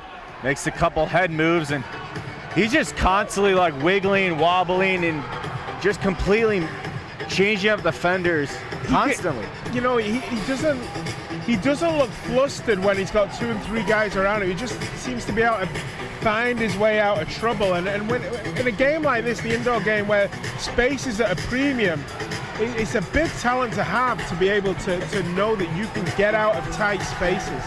I like him a lot. I think he's got a lot to offer this team. Almeida breaks forward in the ambush, have numbers the other way. Almeida gets into JT, he shoots and scores! JT fires at home, and it's 3-1. Again, I talk about Lucas Almeida quietly doing the business. He saw JT, it was a 3-on-2, he saw JT to his left, he saw Duduka to his right. Pinpoint pass by Lucas Almeida. It didn't have to be flashy, he just did what he needed to do to get JT the ball in open space. And you said it yourself, JT quietly putting up the numbers. You know, that's another one for him tonight. But more importantly, it's the 3rd for the ambush, and they've got a little bit of daylight now between them and the Comets.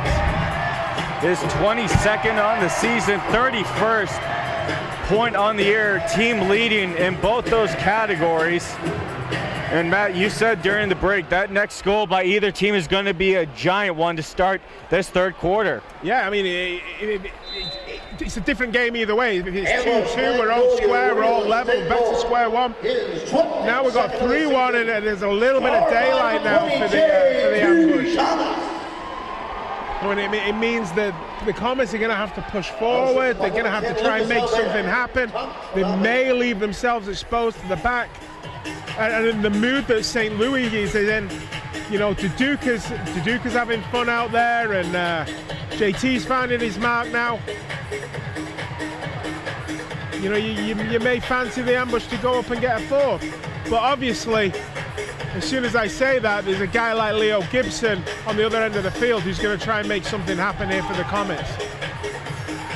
He's had a couple chances, none of them which have gone on net. Then Santos able to poke that ball away from it. Now a foul is going to be called on Santos against Gibson. Santos is first. Robert Palmer sends it down to Nacho with Yahic all over him. And Gibson with Santos tries a cross-field pass. Great job by Duduka to get in that passing lane. And that's just been a tussle all night, Jonathan Santos and Leo Gibson. It's been an absolute tussle. I'm sure Gibson, you know, he sees, Santos traded a few weeks ago. And Paulo left stretching there, and a cross-come shot that left Paulo flailing. And there's just no time to have a conversation, Patrick. No. That's the way this game's been. It's been end to end. Solario, the nice give and go from Gibson got broken up from him. And Williams, a spin around shot. Good save by Paulo. The rebound still loose. Pepe's able to jump on it. finds some open space, gets it to Santos, and the ambush are able to reset. Marcos back to Duduka, tried the give and go. Now out comes Mike Sharp from the bench. It's Gibson, tries to lift it over Paulo, and that was a beautiful shot by Gibson, just the right amount of speed, but Paulo is able to turn it aside. Now Mario Marcos has Mike Sharp, and Marcos almost taken down, has 3 men around him. Now Adam James steals it briefly in front of the penalty box. Mike Sharp joins in, but Kansas City finally comes away with it. But the ambush is constantly pestering them and having to fight for every single battle as Gibson is taken down, and that's going to be a foul on the ambush. Leo Gibson's ankles and Achilles just must be made of steel. I mean, he gets kicked and harried and taken down constantly. Beautiful pass off the board by Gomez. No one was there, though, as I believe they were looking for Sinclair, as now he has it. Touches it to Gibson on the near side with Krantz all over him, and that's going to be a foul on Greg Krantz. Ambush foul number 19, Greg Krantz is first. Gibson has a pass right through the middle, goes back to Sinclair, and he doesn't have a shot with Sharp all over him. Comets piling it on now. They know they need something to get back into this game.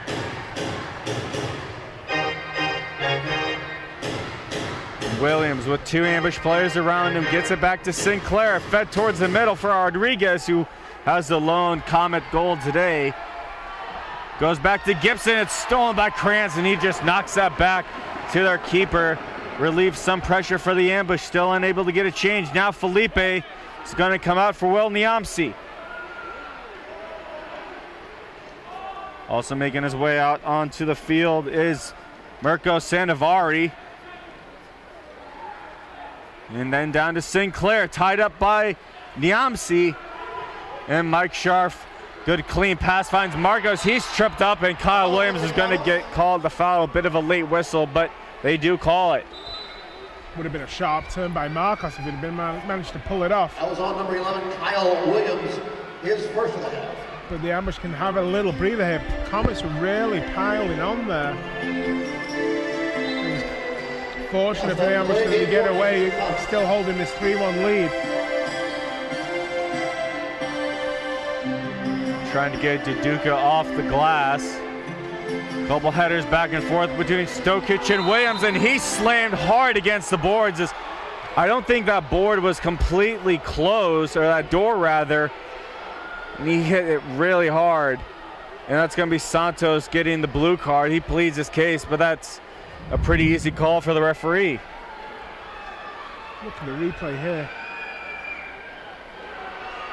Yeah, the door did crack open a bit. Now, the question is if that helps him or hurts him by kind of giving a little bit of resistance. Either way, you get hit by Jonathan Santos. Into the boards. You're getting hit. Yeah. You're getting hit, and I think Jonathan's a little victim of his own size there.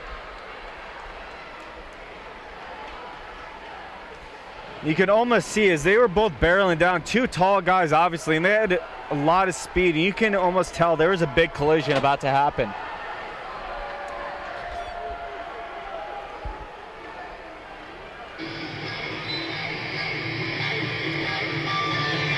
So Rodriguez getting it down to Gibson. And the ambush on the 3rd penalty kill of the game there. So far 2 for 2 on the penalty kill. Palmer, nice pass down to Nacho, and Paul is able to dive forward with it. That ball was a bit off the mark. And Paula cleanly to Greg Krantz, high in the air. He hits it, and the header. Just some open space for Mike Sharp. Sharp to St. Louis and off the boards. Trying to get around Palmer, and then he's taken down, and that's going to be the foul on the Comets. Comets foul number 51, Berto. The ambush have to stop going in the box. You know, sooner or later, if we keep giving the KC Comets chances like this, man advantage, they're going to make the ambush pay. Good takeaway. St. Louis was the start of that. Now Pepe to Almeida.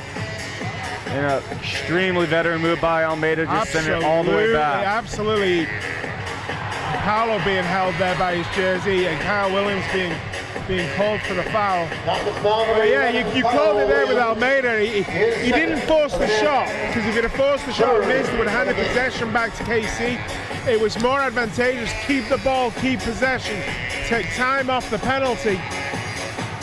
Wily play by Lucas. Nacho trying to pass off the boards. Ambush got a piece of it, but it finds Sinclair. And then Almeida takes down Sinclair, and he's in a bit of pain as his team will have possession. Lucas runs to the bench before he can hand out the card and send him to the other side of the field. Just quickly, it sits down, nothing happened. Yeah, wasn't me, boss.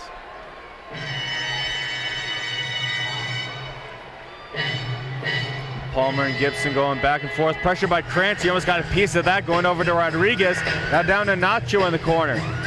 Back up top, Rodriguez. He's looking for Gibson. Instead of Nacho feeds it in front and sails across the crease. No one's able to grab a piece of it. And then Gibson is taken down by Felipe. Nice lift over, and that was Rodriguez with the chance, and that just went wide. But Gibson just sets up his team better than anybody in the league. Yeah, and this timeout here does not come at a better time for the ambush. They said that you should always call before you dip. I'm only putting it in the mailbox. So the KC Comets keep knocking on the door For free. Did you know that? to try and get back into this game. If you hit any underground utilities, it can be very dangerous. The ambush trying to make his as well as Everton about the official timeout being called now. I don't even think maybe Gibson wants the timeout. Well, they had all the momentum, all the impetus going forward. There's only 14 seconds left on the clock for the penalty. Just under 4 minutes left of the quarter. And I think Leo Gibson knows that the next 3 minutes and 51 seconds is imperative in this game. Is it going there? It looks like it's going right there. He didn't want the ambush defense to have a rest. He did not want the ambush defense to take a breather and able to talk about the fact that they only need to keep them at bay for 14 seconds before Santos is back out the box.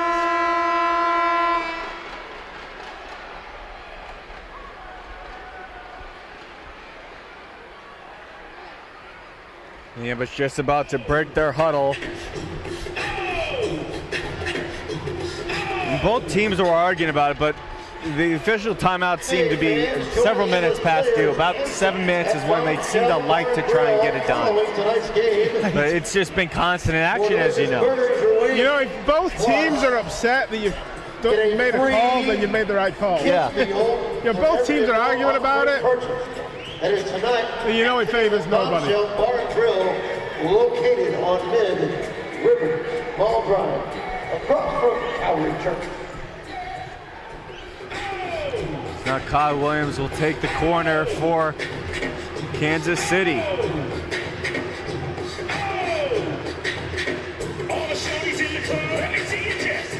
Four defensive-minded players in front of Paolo. Faking as Felipe went down, then Williams trying to angle it towards the net off of Gibson's shot, but it's high over there and out of play. And now the ambush able to get a couple of those defensive-minded players out and Pachuca back on as an offensive option. 6 to 8 p.m.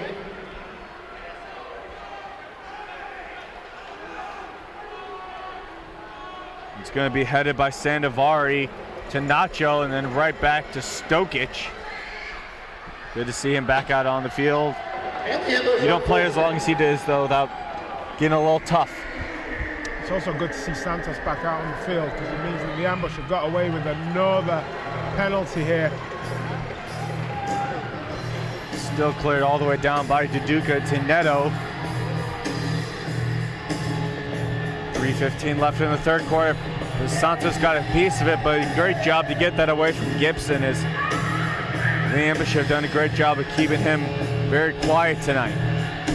He's wanted his chances, and at times he's almost seemed to try to do too much to make up for it. And I think that Santos has been told to man mark him whenever he's on the field, and Santos, you know, a guy that knows his way around this league, and you know, coming in from Milwaukee, they play Kansas City a lot. He's tussled with Leo a lot in his career, and he's been asked to do the same job tonight.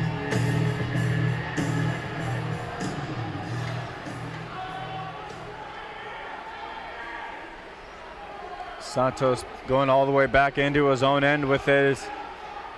And the ambush doing a good job of just letting some time click off the clock as it goes down to St. Louis.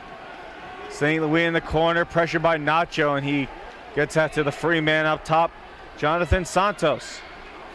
You know, I think Jonathan Santos has been playing a little bit deeper here, trying to cover for the missing Pablo da Silva.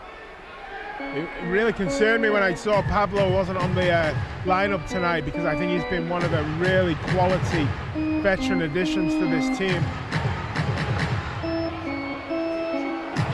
He gets sent all the way up St. Louis, and he's taken down. But now stolen by Almeida, and that's going to be a foul on Stokic, as Almeida thought he cleanly got that ball away. Number 10. And Stokic, I believe, is bleeding. I'm not sure, though. It looks like he's holding his hand in front of him, but he is in some pain. Yeah, from my vantage point, there wasn't a lot there from Lucas. But obviously, you know, I'm not the ref, and I do have skin in the game, so I'm bound to have that opinion. But you say that the way that the Stokic is, I think he's got a nosebleed maybe, so there was obviously something there from Lucas. But it also could be, you know, Stokic went down on the boards from Santos 2 minutes ago, so maybe a residual from that maybe. But either way, Stokic has he's been in a battle. This has been quite the battle between both these two squads. This is the exact kind of game you need to expect when these teams know each other quite well. No feeling out period right from the start. It's been very, very chippy. But I don't think that the chippiness has been to the detriment of the game. I think the chippiness just shows how much these teams need to want to win this game, and also pick up your vouchers as you exit the arena. I think some of the quality on show tonight and some of the end-to-end action has not been marred by the will to win and the chippiness and a couple of fouls here and there. And a lot, for me, a lot of the fouls haven't been malicious. They've just been part of the game. Going up against Kochikov, able to drop that back, then shot, a good save. Stokic still on the ground. Again, first in the side kick, and it goes right into Paulo. Stokic still on the ground, being tended to. A good block by Paulo. Another look here.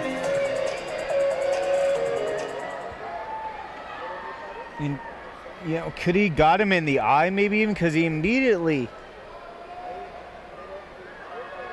reaches up top, and it was definitely on the initial play by Almeida, not from hitting the ground.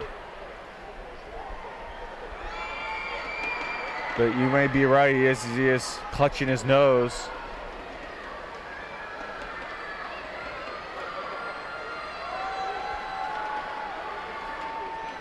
But for me, it didn't look like Almeida made contact with his face at all, to be honest. Just kind of how, even if which made me lead me to believe it was as a residual effect of when Stokic went down on the boards when Santos took his blue card. I mean, I'm just speculating. A doctor, I am not. Yeah. I'm as far from a doctor as can be. But either way, Stokic has got a bloody nose, and he's being held back to his feet. As of right now, the ambush still have 5 men on the field. And Almeida has found his way to the ambush bench.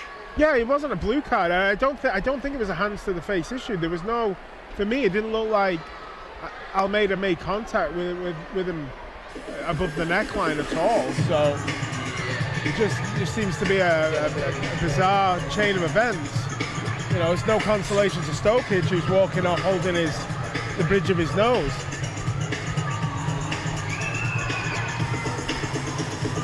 So they will be without him while he gets attended to. Yeah, he's going to head off into the Kansas City locker room. Again, when it rains, it pours. I mean, Stokic is a workhorse for this team. And he's just another guy that Leo Gibson needs on the pitch.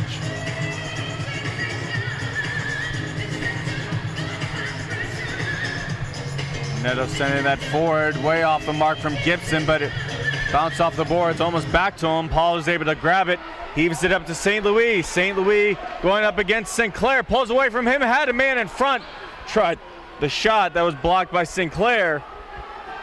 Cleared out to Gibson. He meets head-to-head with Santos. That's been a battle, as I say, that's been an intriguing chess match all day. Santos and Leo Gibson. As they gave it to Nacho in front from Williams, and he gets the rebound, but both those chances miss wide. Last minute of play in this quarter. And Santos able to clear it away once again. St. Louis, and he'll just clear it out and go off for a change. Yeah, he was screaming for it. He was all alone in the middle. Oh! Gibson, a very impressive header. Makes that look easy, but now here comes Otto Jahic. Picks up that speed and tried to pass back as he pulled up. It's knocked out of play. Good play by Jahic there. There wasn't much on, and he was surrounded by three guys, and he managed to get something out of it. It's only, you know, but it's his possession. They're having a little back and forth.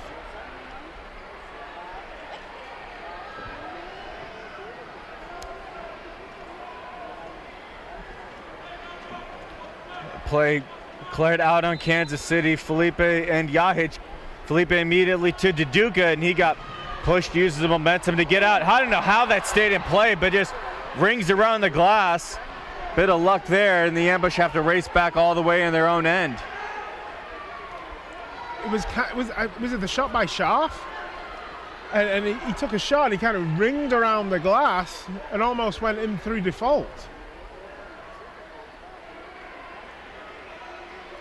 A lot of pressure by Greg Krantz on Gomez as he goes off to the bench, and then Felipe breaking that up, but it goes back to Nacho, touches over to Kyle Williams, and a great shot at the last second, but went wide. But Paulo has been tested more than I think he has any other time this season. Yeah, absolutely. I feel for the Comets, because we saw it from the Ambush at the beginning of the season. They have opportunities, they just couldn't score. The Comets have huffed and they've puffed, but they've not been able to blow Paulo's house down. Credit to the Ambush defense, credit to Paulo himself, and the Ambush. They've only had maybe one or two opportunities in that 15 minutes, but they managed to put another on the board, and they find themselves 3-1 ahead. During this break after the third quarter, we'd like to remind everybody that the Ambush would like to thank Mitre USA for providing today's match balls. Mitre, founded in Huntersville, England, is among the world's oldest sporting goods brands, starting production in 1817.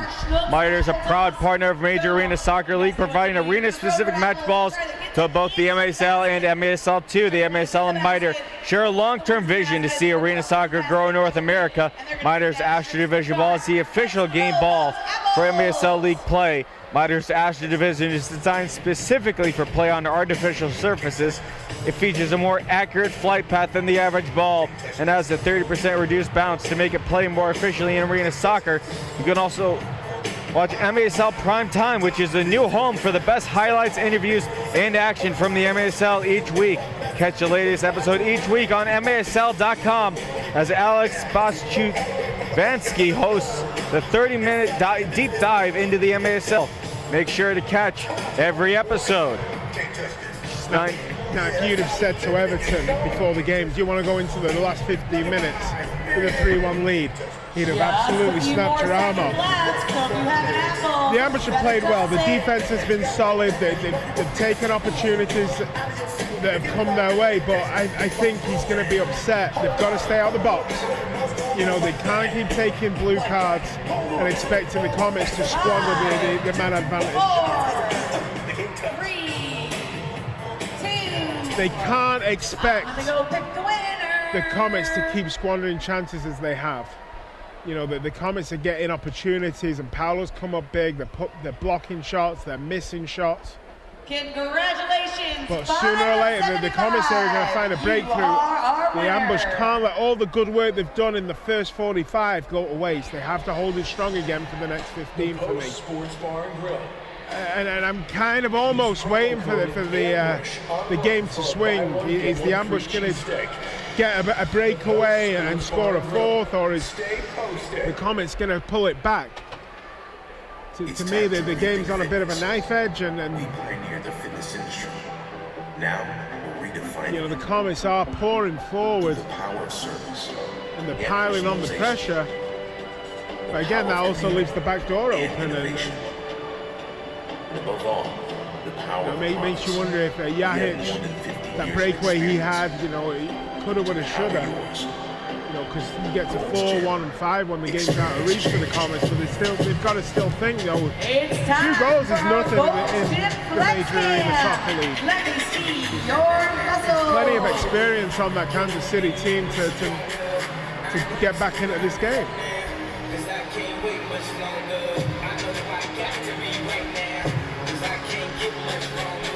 Now, Neto's been a goalie that's liked to hang out past the yellow line. It's where he finds the most comfort, so it's going to be very interesting to see how he handles this fourth quarter and comes forward as a sixth man, and who they would add as a sixth man if he's going to be a viable option.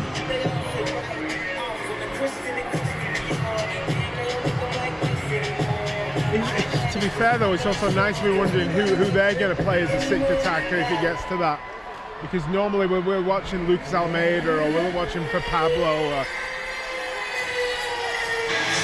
But also, let's be honest, Paolo's not afraid of getting past the halfway line either. He likes to venture forward. He likes to go on adventures. You know, Paolo's not adverse to having a ding from distance at goal.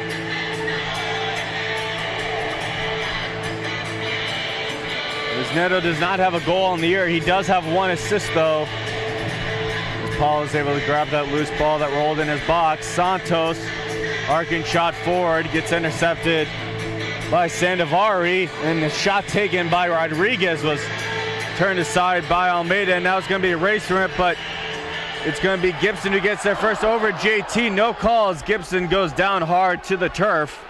But a big opportunity there for Duduka. I don't know if the referee just played advantage, because Duduka was all alone there and had the opportunity. A big save again by Neto.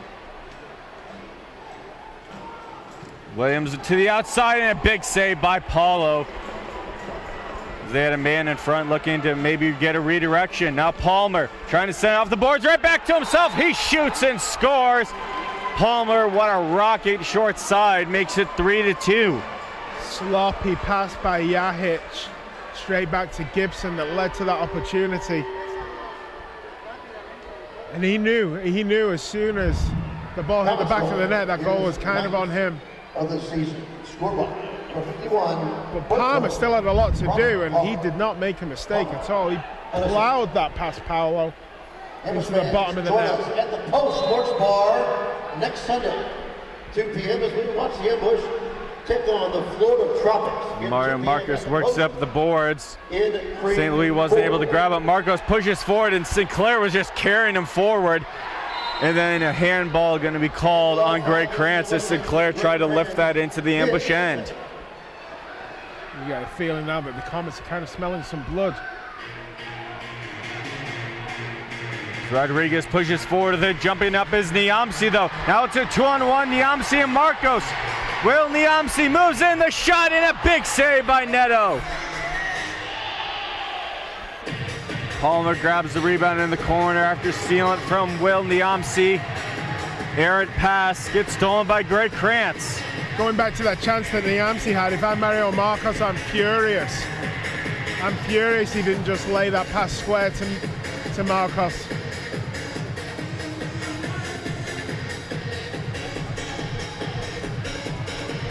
Pepe trying to feed to St. Louis. He does. St. Louis off the glass, and the angle just wouldn't let it go to Pepe. Goes over to the far side where it's Adam James. Getting it back to his keeper, trying to find Gibson. All over him is Krantz, though, and then a loose ball is going to be grabbed by Pepe. Pepe trying to pass over to St. Louis, but it was taken by Gibson and forward for Sinclair. One-on-one is O'Dane Sinclair. Gets around a man, and he's tripped up. No call, though, as they got most of the ball, and he's limping as he looks over at the ref. Now to Duca. And the ambush got away with that, my goodness. I was looking at the referee for a blue card, let alone a whistle. Sunday, March 15th. Learn from ambush players Otto Yahic, Douglas Dos Santos, Mike Sharp, and Diego Bobadilla. Jonathan Santos getting it back for Pepe. Game that day. Visit STOambush.com for registration. Felipe working back with it, and then just back to Santos, and once again further to Paulo. Ambush killing time in their own end. Then JT springs away from everybody, but Neto's able to step forward with it. Pushes that ball away. Gomez in a race with it with Pepe. Pepe knocks that forward, but just a ping pong match back and forth between these two clubs. As now it's grabbed by Santos. Trying to push him off the ball is Gibson. It's not going to happen, though, as it's lifted high in the air by Paulo. JT able to knock it forward. Neto getting around to Duca. Was to nobody, though, as it goes off of Gomez, as I think it hit him in the chest. He was in a bit of discomfort there.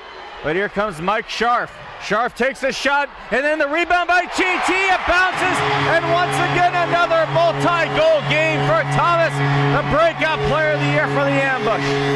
Best period of play in the game for the ambush there. The ambush were punting like a pack of wolves for the past 2 minutes, and finally JT makes them pay. Kind of hit the ball into the ground, but Neto couldn't get it. And JT, as you say, with another multi-goal game and another chance on a hat-trick, and finally maybe he can get one for the season. JT's second of the night, his 23rd of the season. And fair play to Mike Scharf. You know, another gentleman that's been kind of in and out of the team and never looks out of place when he's got there, when he's had his chance. JT Thomas. And Yamsi sparring with McDonald in the corner. McDonald got the better of him, but then he's going to be called for the foul. Or it's actually, that is going to be on Kansas City, as it looked like he was arguing it, but calls were going against Paula to start this game. Now in the second half, they seem to be falling his way. It's a nice play by Mark Sharp to settle that. Gets it to St. Louis. St. Louis, a long shot as Sharp was looking for that rebound. But it bounces back out to KC. Otto Yahic being a pest to the KC defense. It was like that goal that Robert Palmer scored. All right, fans, noise on the board. It's going to get called for the foul on Neto. It's like that goal that Palmer scored to bring back to 3-2. I think kind of let a fire under the ambush a little bit. So to say, this game ain't finished yet. We need to finish this off. And since that Palmer goal, it was all ambush. And that passage of play, 2 minutes of ambush pressure finished off by that JT goal. Gibson going into the corner with Krantz. Krantz is the one that goes down there, and Gibson will be called with a foul. Leo Gibson. His first. And the crowd's noise is starting to build here at the Family Arena as they try to get down, and Neto goes out of play, and that's going to be a big restart, as Duduka would have been away if he would have got that.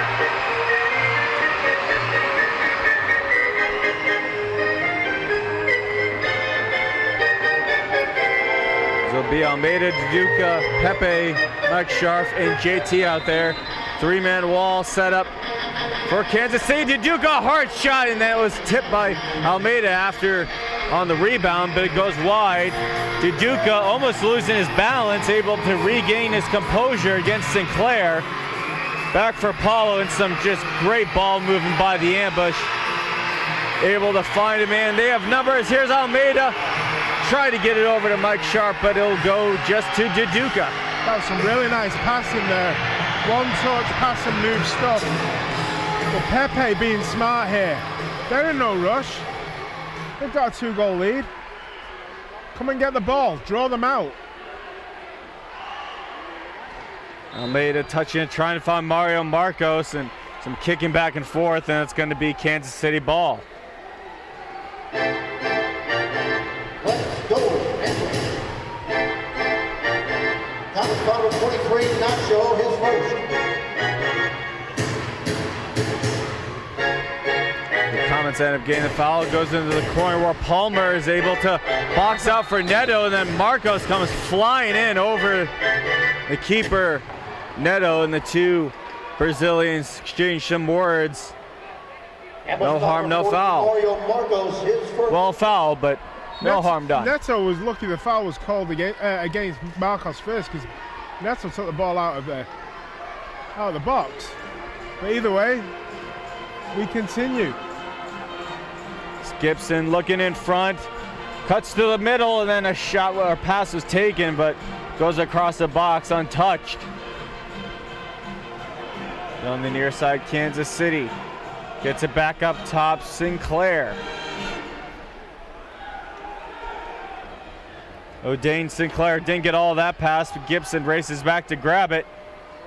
Now in the corner it goes, and that is Sandovari.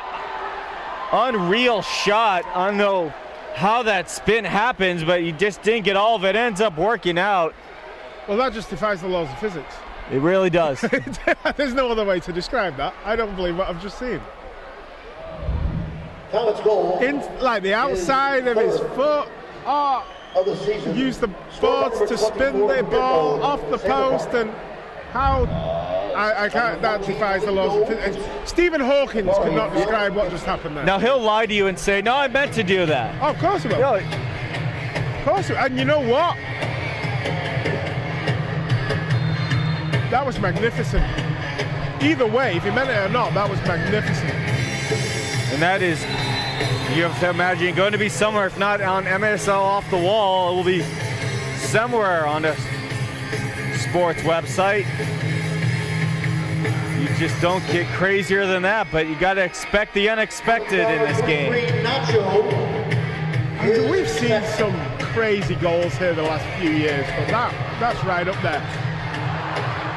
One chance by the ambush goes wide, and then Yahic another chance, and he misses that one high over the net. I don't think the ambush have to panic here. They've lost the 2-goal lead, obviously, but if they just keep playing their game, KC still have to get another one. They still have to come out and they still have to be drawn out a little bit.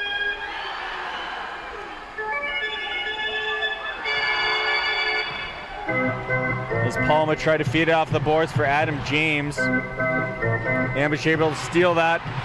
Nacho briefly keeps it in the ambush end, but now Niamsi lifts it over Gibson, and Gibson takes that right back. It's impressive between the two of them. And we have an official timeout with 7:39 left, and the Kansas City Comets closing in on the ambush lead. With probably one of the most bizarre goals I've ever seen anywhere. That was. Honestly, he may have meant that. I mean, a heck of a heads-up play if he did. In the Wizard of Oz, you know, these players know these boards and how the glass works intimately. And he could do it though 100 times, and 99 times he'll miss. But you know, earlier I asked somebody and they had to unbelievable stuff. To Marcus Leaders, who are you going to take with you? Very interesting to see how Paul might have read that as well, because spinning, you obviously see that spin as it's going, but there's no way you think that's going to be able to go off the post and in. Maybe if we can have another look here.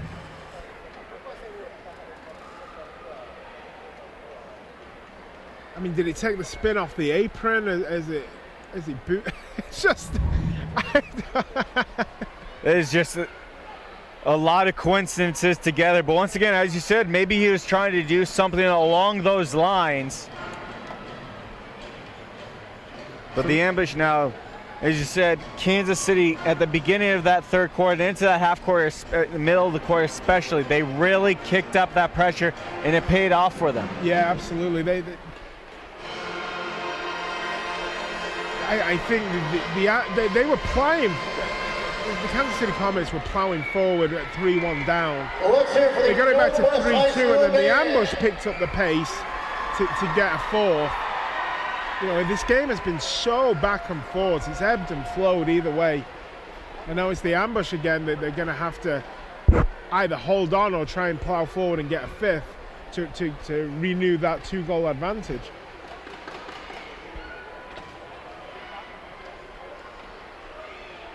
It'll be the ambush to start with it for this fourth quarter as we change sides here at the Family Arena. Paul is going to move forward, and then he'll be the first keeper to pass the halfway point. JT loses it. It is now, that was Sandovari looking forward, but he was expecting to catch Paulo out of his net. Good hustle by Paulo to get back. This is now touchdown to Solorio. Getting around JT, but Almeida was there to steal that right back. Couple one touches, finds Santos, and he has a lot of room to work with it. Closing in on him is Sandovari. And was just playing keep away here back in their own end. Now Paulo lifting it all the way to Mario Marcos. Great play by Marcos. Has to get around to Rodriguez. Pushed up against the boards, and that's going to be a foul on Lucas Rodriguez. Good work by Mario Marcos there. First, go back to Jonathan Santos getting the ball. He looked up and he was trying to make something happen upfield, but he realized nothing was on. And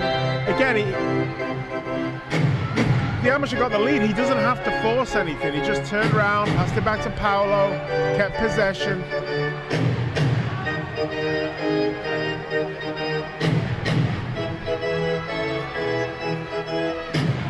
Now Felipe goes back to Paulo.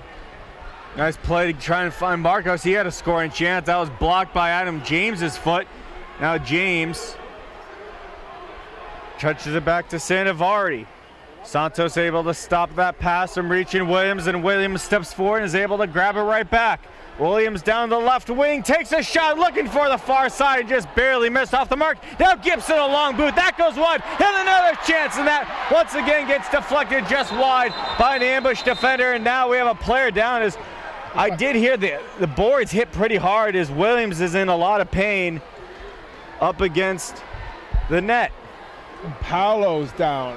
Paolo's probably just taking a breath. I mean, that was just a wild sequence of events. You got St. Louis grabbing at his knees, and that was a heck of a transition. And in the middle of it, Palmer finds himself down, and he is holding on to. And that's been the story of the Comets evening, to be honest. They've had plenty of chances and just bizarre sequences of events and kept the ball out of Paolo's goal. Not least because Paolo's making some quality saves. At Bombshell Bar and Grill after the game. So it looks like he has a brace on that left arm, and that's what he was grabbing. So he's not great in a one-goal game. As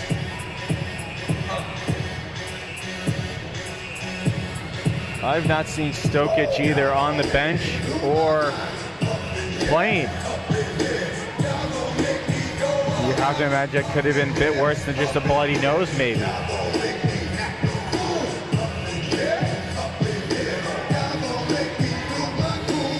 Now Williams, he's staying on the bench, but he is seated.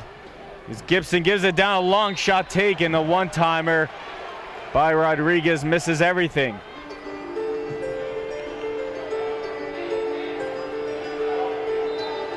Paolo just slowing everything down.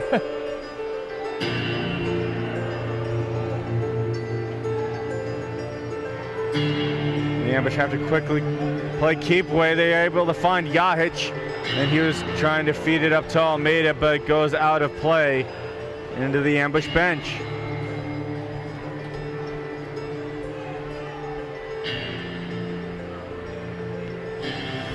Now Palmer trying to push it forward, but Duduka was stopping him, and then Duduka goes down, so the foul on Robert Palmer.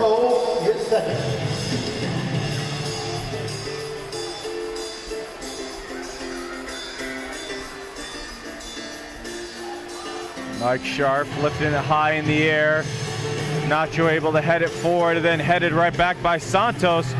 Third header was not there, though, as it gets sent against the end boards and thrown all the way up to Duduka. Duduka, great play, hard off the boards to Yahic. He takes a shot, and that's a big save. Now the rebound goes off the glass, and Duduka's able to get the rebound. Duduka tried to feed it in front to Yahic, but it was just a bit past him. What awareness by Duduka though to make that pass off the boards like that, knowing that he had two ambush players streaking upfield. And there's a great example right there of the growth he's had this year. As Niamsi, an unbelievable play, breaks away from everybody, a 2-on-1. He's trying to fake out Palmer, and Palmer gets the better of him. But what an incredible move, but it goes right back to Niamsi. Niamsi has options in the corner. And then a good save by Neto as he closes the 5-hole on Niamsi. Niamsi's got to make better decisions there, and this is going to be an easy tap-in for Rodriguez with the goal gaping, and the game should have been over. Will, I love you. Niamsi has been great when he's come in, but of the season, second of the game. Scoreboard number 10. St. Louis was available at the back post. Assisted by number 6. And Kansas City just went straight down the other end and did what Will Niamsi should have done 10 seconds prior for me. And they've tied this game up at 4 when in all fairness it should have been 5-3. So that's what football do to you. It was a great tic-tac-toe play by Kansas City. Yeah, it really was. And Rodriguez is going to get his 10th on the year for his number, and then his 2nd of the day. The ambush in control of the majority of the game and just kind of sitting back with the lead the majority of the game now. It is a brand new match with just 4 minutes left in the game as it's dropped back to Mario Marcos to Felipe. Pressuring immediately over to Duduka. That pass was off the mark, goes to Leo Gibson. Stolen by Krantz. Well, the game now is there to be won. And the Ambush are going to have chances too. But the Comets, having pulled this game back from 4-2 to 4-4, are going to think that they've got every opportunity also. Duduka, big, and Sandovari meet up, and Sandovari gets called for that foul. His first of the half, third of the game. And it's not often you see the bigger guy get the benefit of the doubt with the call, but Duduka goes there, and a big break for the ambush. Yeah, and Mario Marcus wanted to take a quick free quick, and he got called back, because otherwise the ambush had a break on.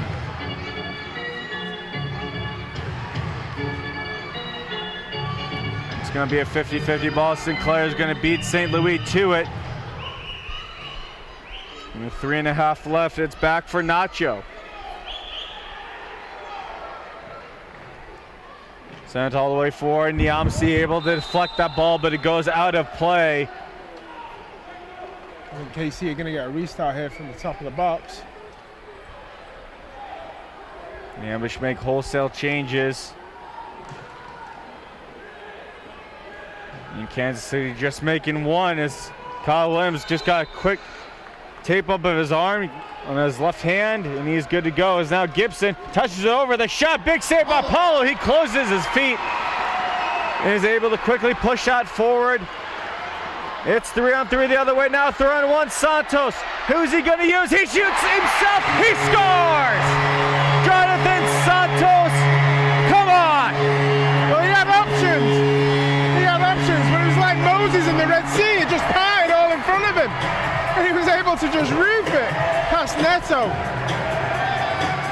But I think Neto had an eye on the supporting cast, and that little hesitation from Neto to make a decision. And Santos made him pay.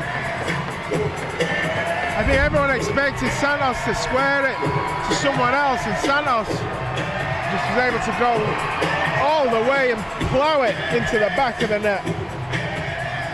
And for Jonathan Santos, the defenseman who has been nothing but perfect on the defensive side of the ball for the Ambush, gets credit with his first goal of the season. No time like the present. Kansas City is called on the field. Ambush goal. Ambush Magnolia real estate goal. His first. He just went all the way. They scored by just number 75. opened up for him. Assisted by number 17, Paulo Santos from. And he had Paulo. good options too. JT could have had the hat trick, and he had Pepe streaking in as the third man. That's probably where Pepe's best, from a little bit of distance. And I think that Neto expected the pass. I think Neto was expecting the pass, and he had to keep a little bit of his options open to maybe make the move over to his right-hand side, and that allowed Santos to take advantage of the Neto's left, and Santos, cometh the man, cometh the moment. And you're right, he has been perfect tonight because he's kept Leo Gibson very, very quiet. And to have any chance against Kansas City Comets, that's what you've got to do. And it's not just Santos, but Yamsi's been paired up with him when Santos hasn't been on the field, and so is Krantz. Krantz is, talk about a man coming into a position and you put him against their top guy and you play it near perfectly for him. Yeah, absolutely. I touched on this earlier. We've not mentioned his name a lot, but we have to say that he has come in and not looked out of place at all. He's been in and out of the team. He had to go down to Mexico and play down there. So he got some minutes down there. But I think Greg Hans has just come in and really not missed a beat.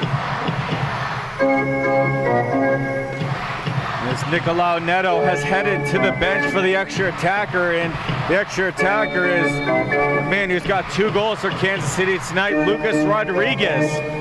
And he'll start with it wearing 88 as his extra attacker jersey. He still has number 10 on his pants. Lucas Rodriguez. Notice Peters on the board. Let me hear you, Family Arena. As they go back and forth up top. Williams, they change direction on the field to Guy Gomez, but will just go back to Palmer. Touched off the boards. Coming forward is Nacho, taken away by Santos, so he clears it all the way down, and Rodriguez able to race back and grab that at midfield. One thing tonight I've been very impressed about with the Ambush is the speed of their counter-attack. And they just need one turnover here, one little mistake by the Kansas City Comets to race away and maybe get something into that empty net. Gibson with a long shot that was saved by Paulo. Now a diving save by Paulo. That time on, I believe, Palmer. He heaves it forward. Gibson gives it over to Pepe. An unbelievable move by Pepe. Can he get free for the shot? And he does, but it just goes wide. Fair play to Pepe as well. He was almost brought down there. He could have gone down and would have maybe resulted in a blue card, but he's elected to stay on his feet.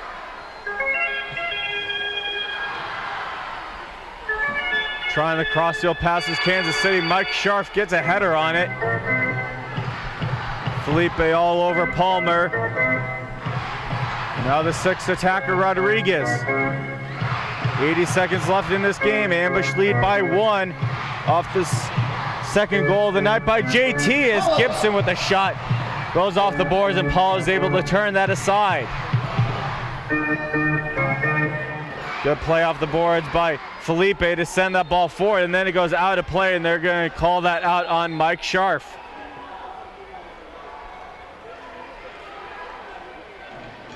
Last minute play in regulation. 1 minute to go for the Ambush to get another W in the wing column. Beautiful throw by the fan, right on the mark too. Palmer. He's looking for a contract for next year. Palmer again. Lifts it over the defense, and then Gibson a great chance, but that went wide. And Scharf is just barely able to get that off a man and out of the zone briefly. Kills 10 seconds, but it's right back down to Gomez, who's taken down by Almeida. Number 10, Lucas Almeida, his third of the half. Guy Gomez is slow to get up as Almeida now has his third in the second half. Santos and Nacho Flores are getting into it. Everybody on your feet. Final 39.8 seconds, so let's make some noise. Everybody up. They're getting talked to by the referee.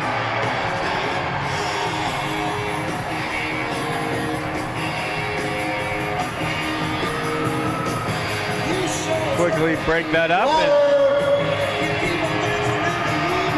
And we get set for the restart. Rodriguez breaks down low. Gets it to Gibson up top. A bunch of people diving in front. And Santos, the savior, lifts it high in the air. Gibson being hounded by Felipe. Mike Sharp comes in and sacrifices his body.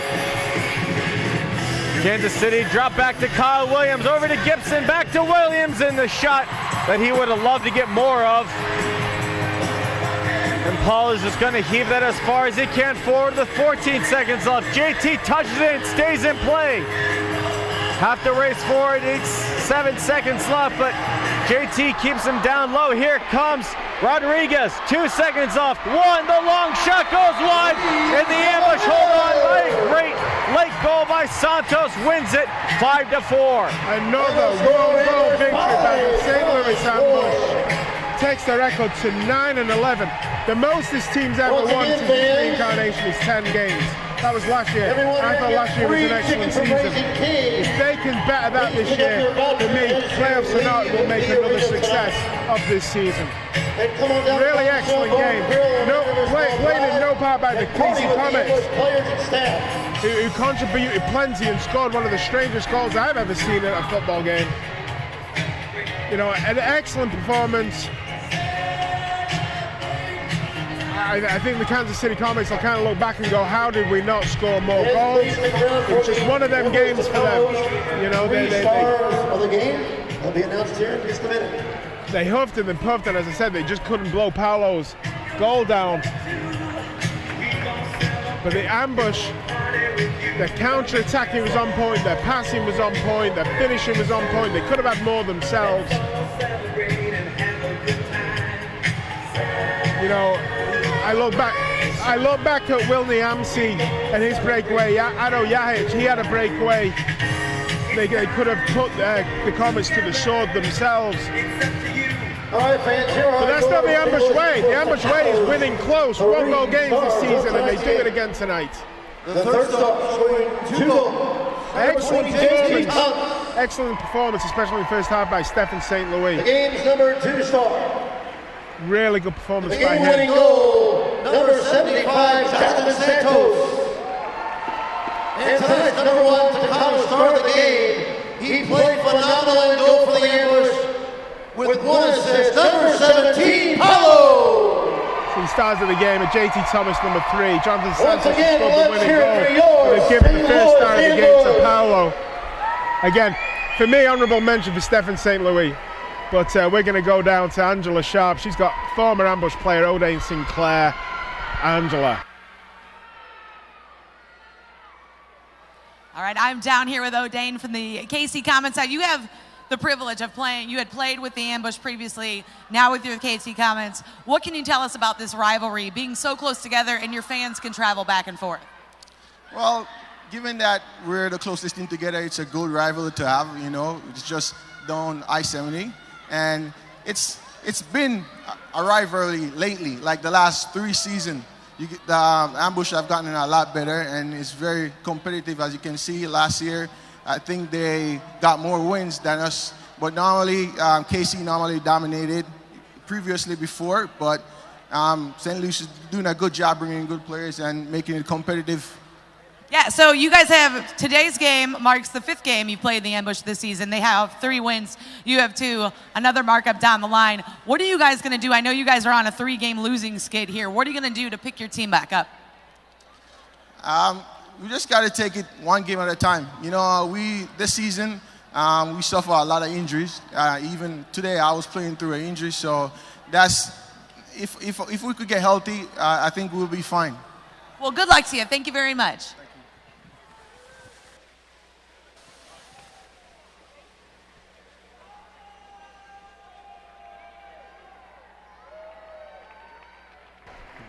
All right, so the ambush raise to 9-11 on the season.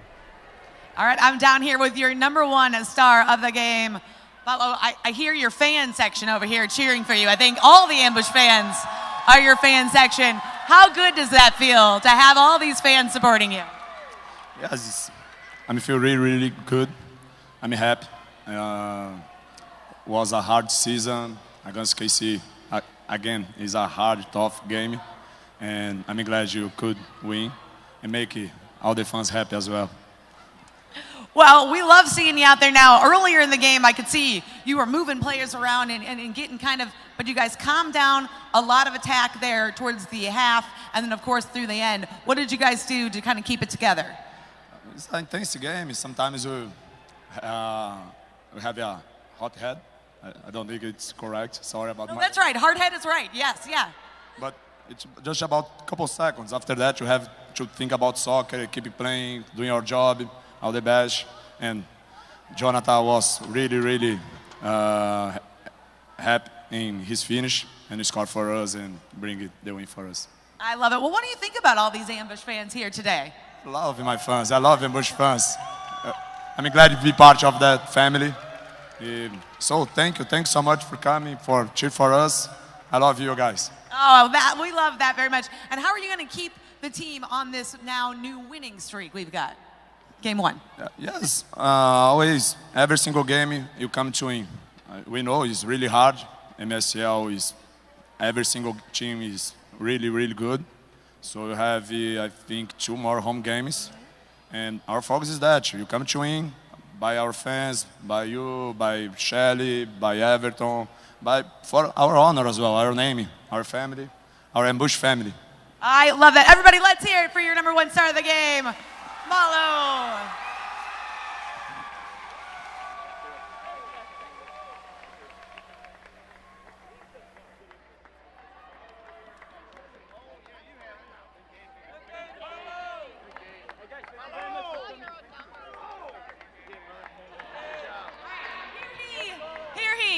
It's time for the king.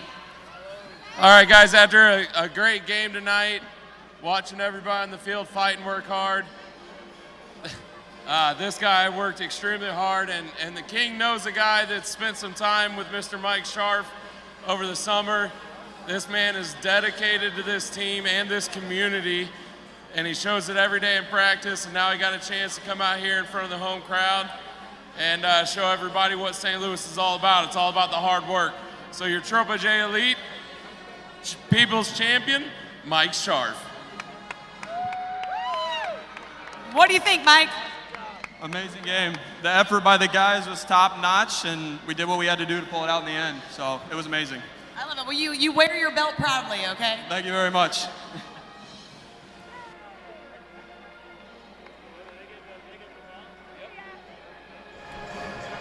Back up in the booth of the ambush win 5-4 over the Kansas City Comets. And Matt, a great team effort by the ambush, but just each individual stepping up. When we talked about that before the game, who's the next up with all these injuries? And everyone just seemed to click at the right time. Yeah, you see Mike Scharf walking off the field with the belt. A guy that stepped up. That best not be a heavyweight belt, because Mike Scharf is far from a heavyweight. But you know what? He was tonight. And so was Greg Kranz, and so was Will Niamsi. So was Stefan St. Louis. Jonathan Santos was massive, playing in a position that's a little unfamiliar to him. Paolo mentioned Jonathan there, and Paolo was huge in goal. And again, a consummate team performance I felt tonight. Consummate team performance, and that's been the ambush all season. They've had to play that way, and it's worked for them, and it worked again tonight. Oh, that's going to do it for us here at the Family Arena. For Kansas City Comets fans, your next 2 games are going to be both at home on March 5th and 7th. You play Orlando and then Rochester, respectively. You can get those tickets at kccomets.com. Meanwhile, for the St. Louis Ambush fans, the Ambush will be traveling to Florida next on Sunday, March 8th, but they will be back in home for the last 2 home games of the season, Friday, March 13th and Sunday, March 15th at 7:35 and 3:05 respectively. You can get those tickets at St. Louis or STLambush.com. As for Matt Bird, I'm Patrick Kelly. The Ambush pull off a win over KC 5-4. Thank you for watching, and thank you for watching MASL TV.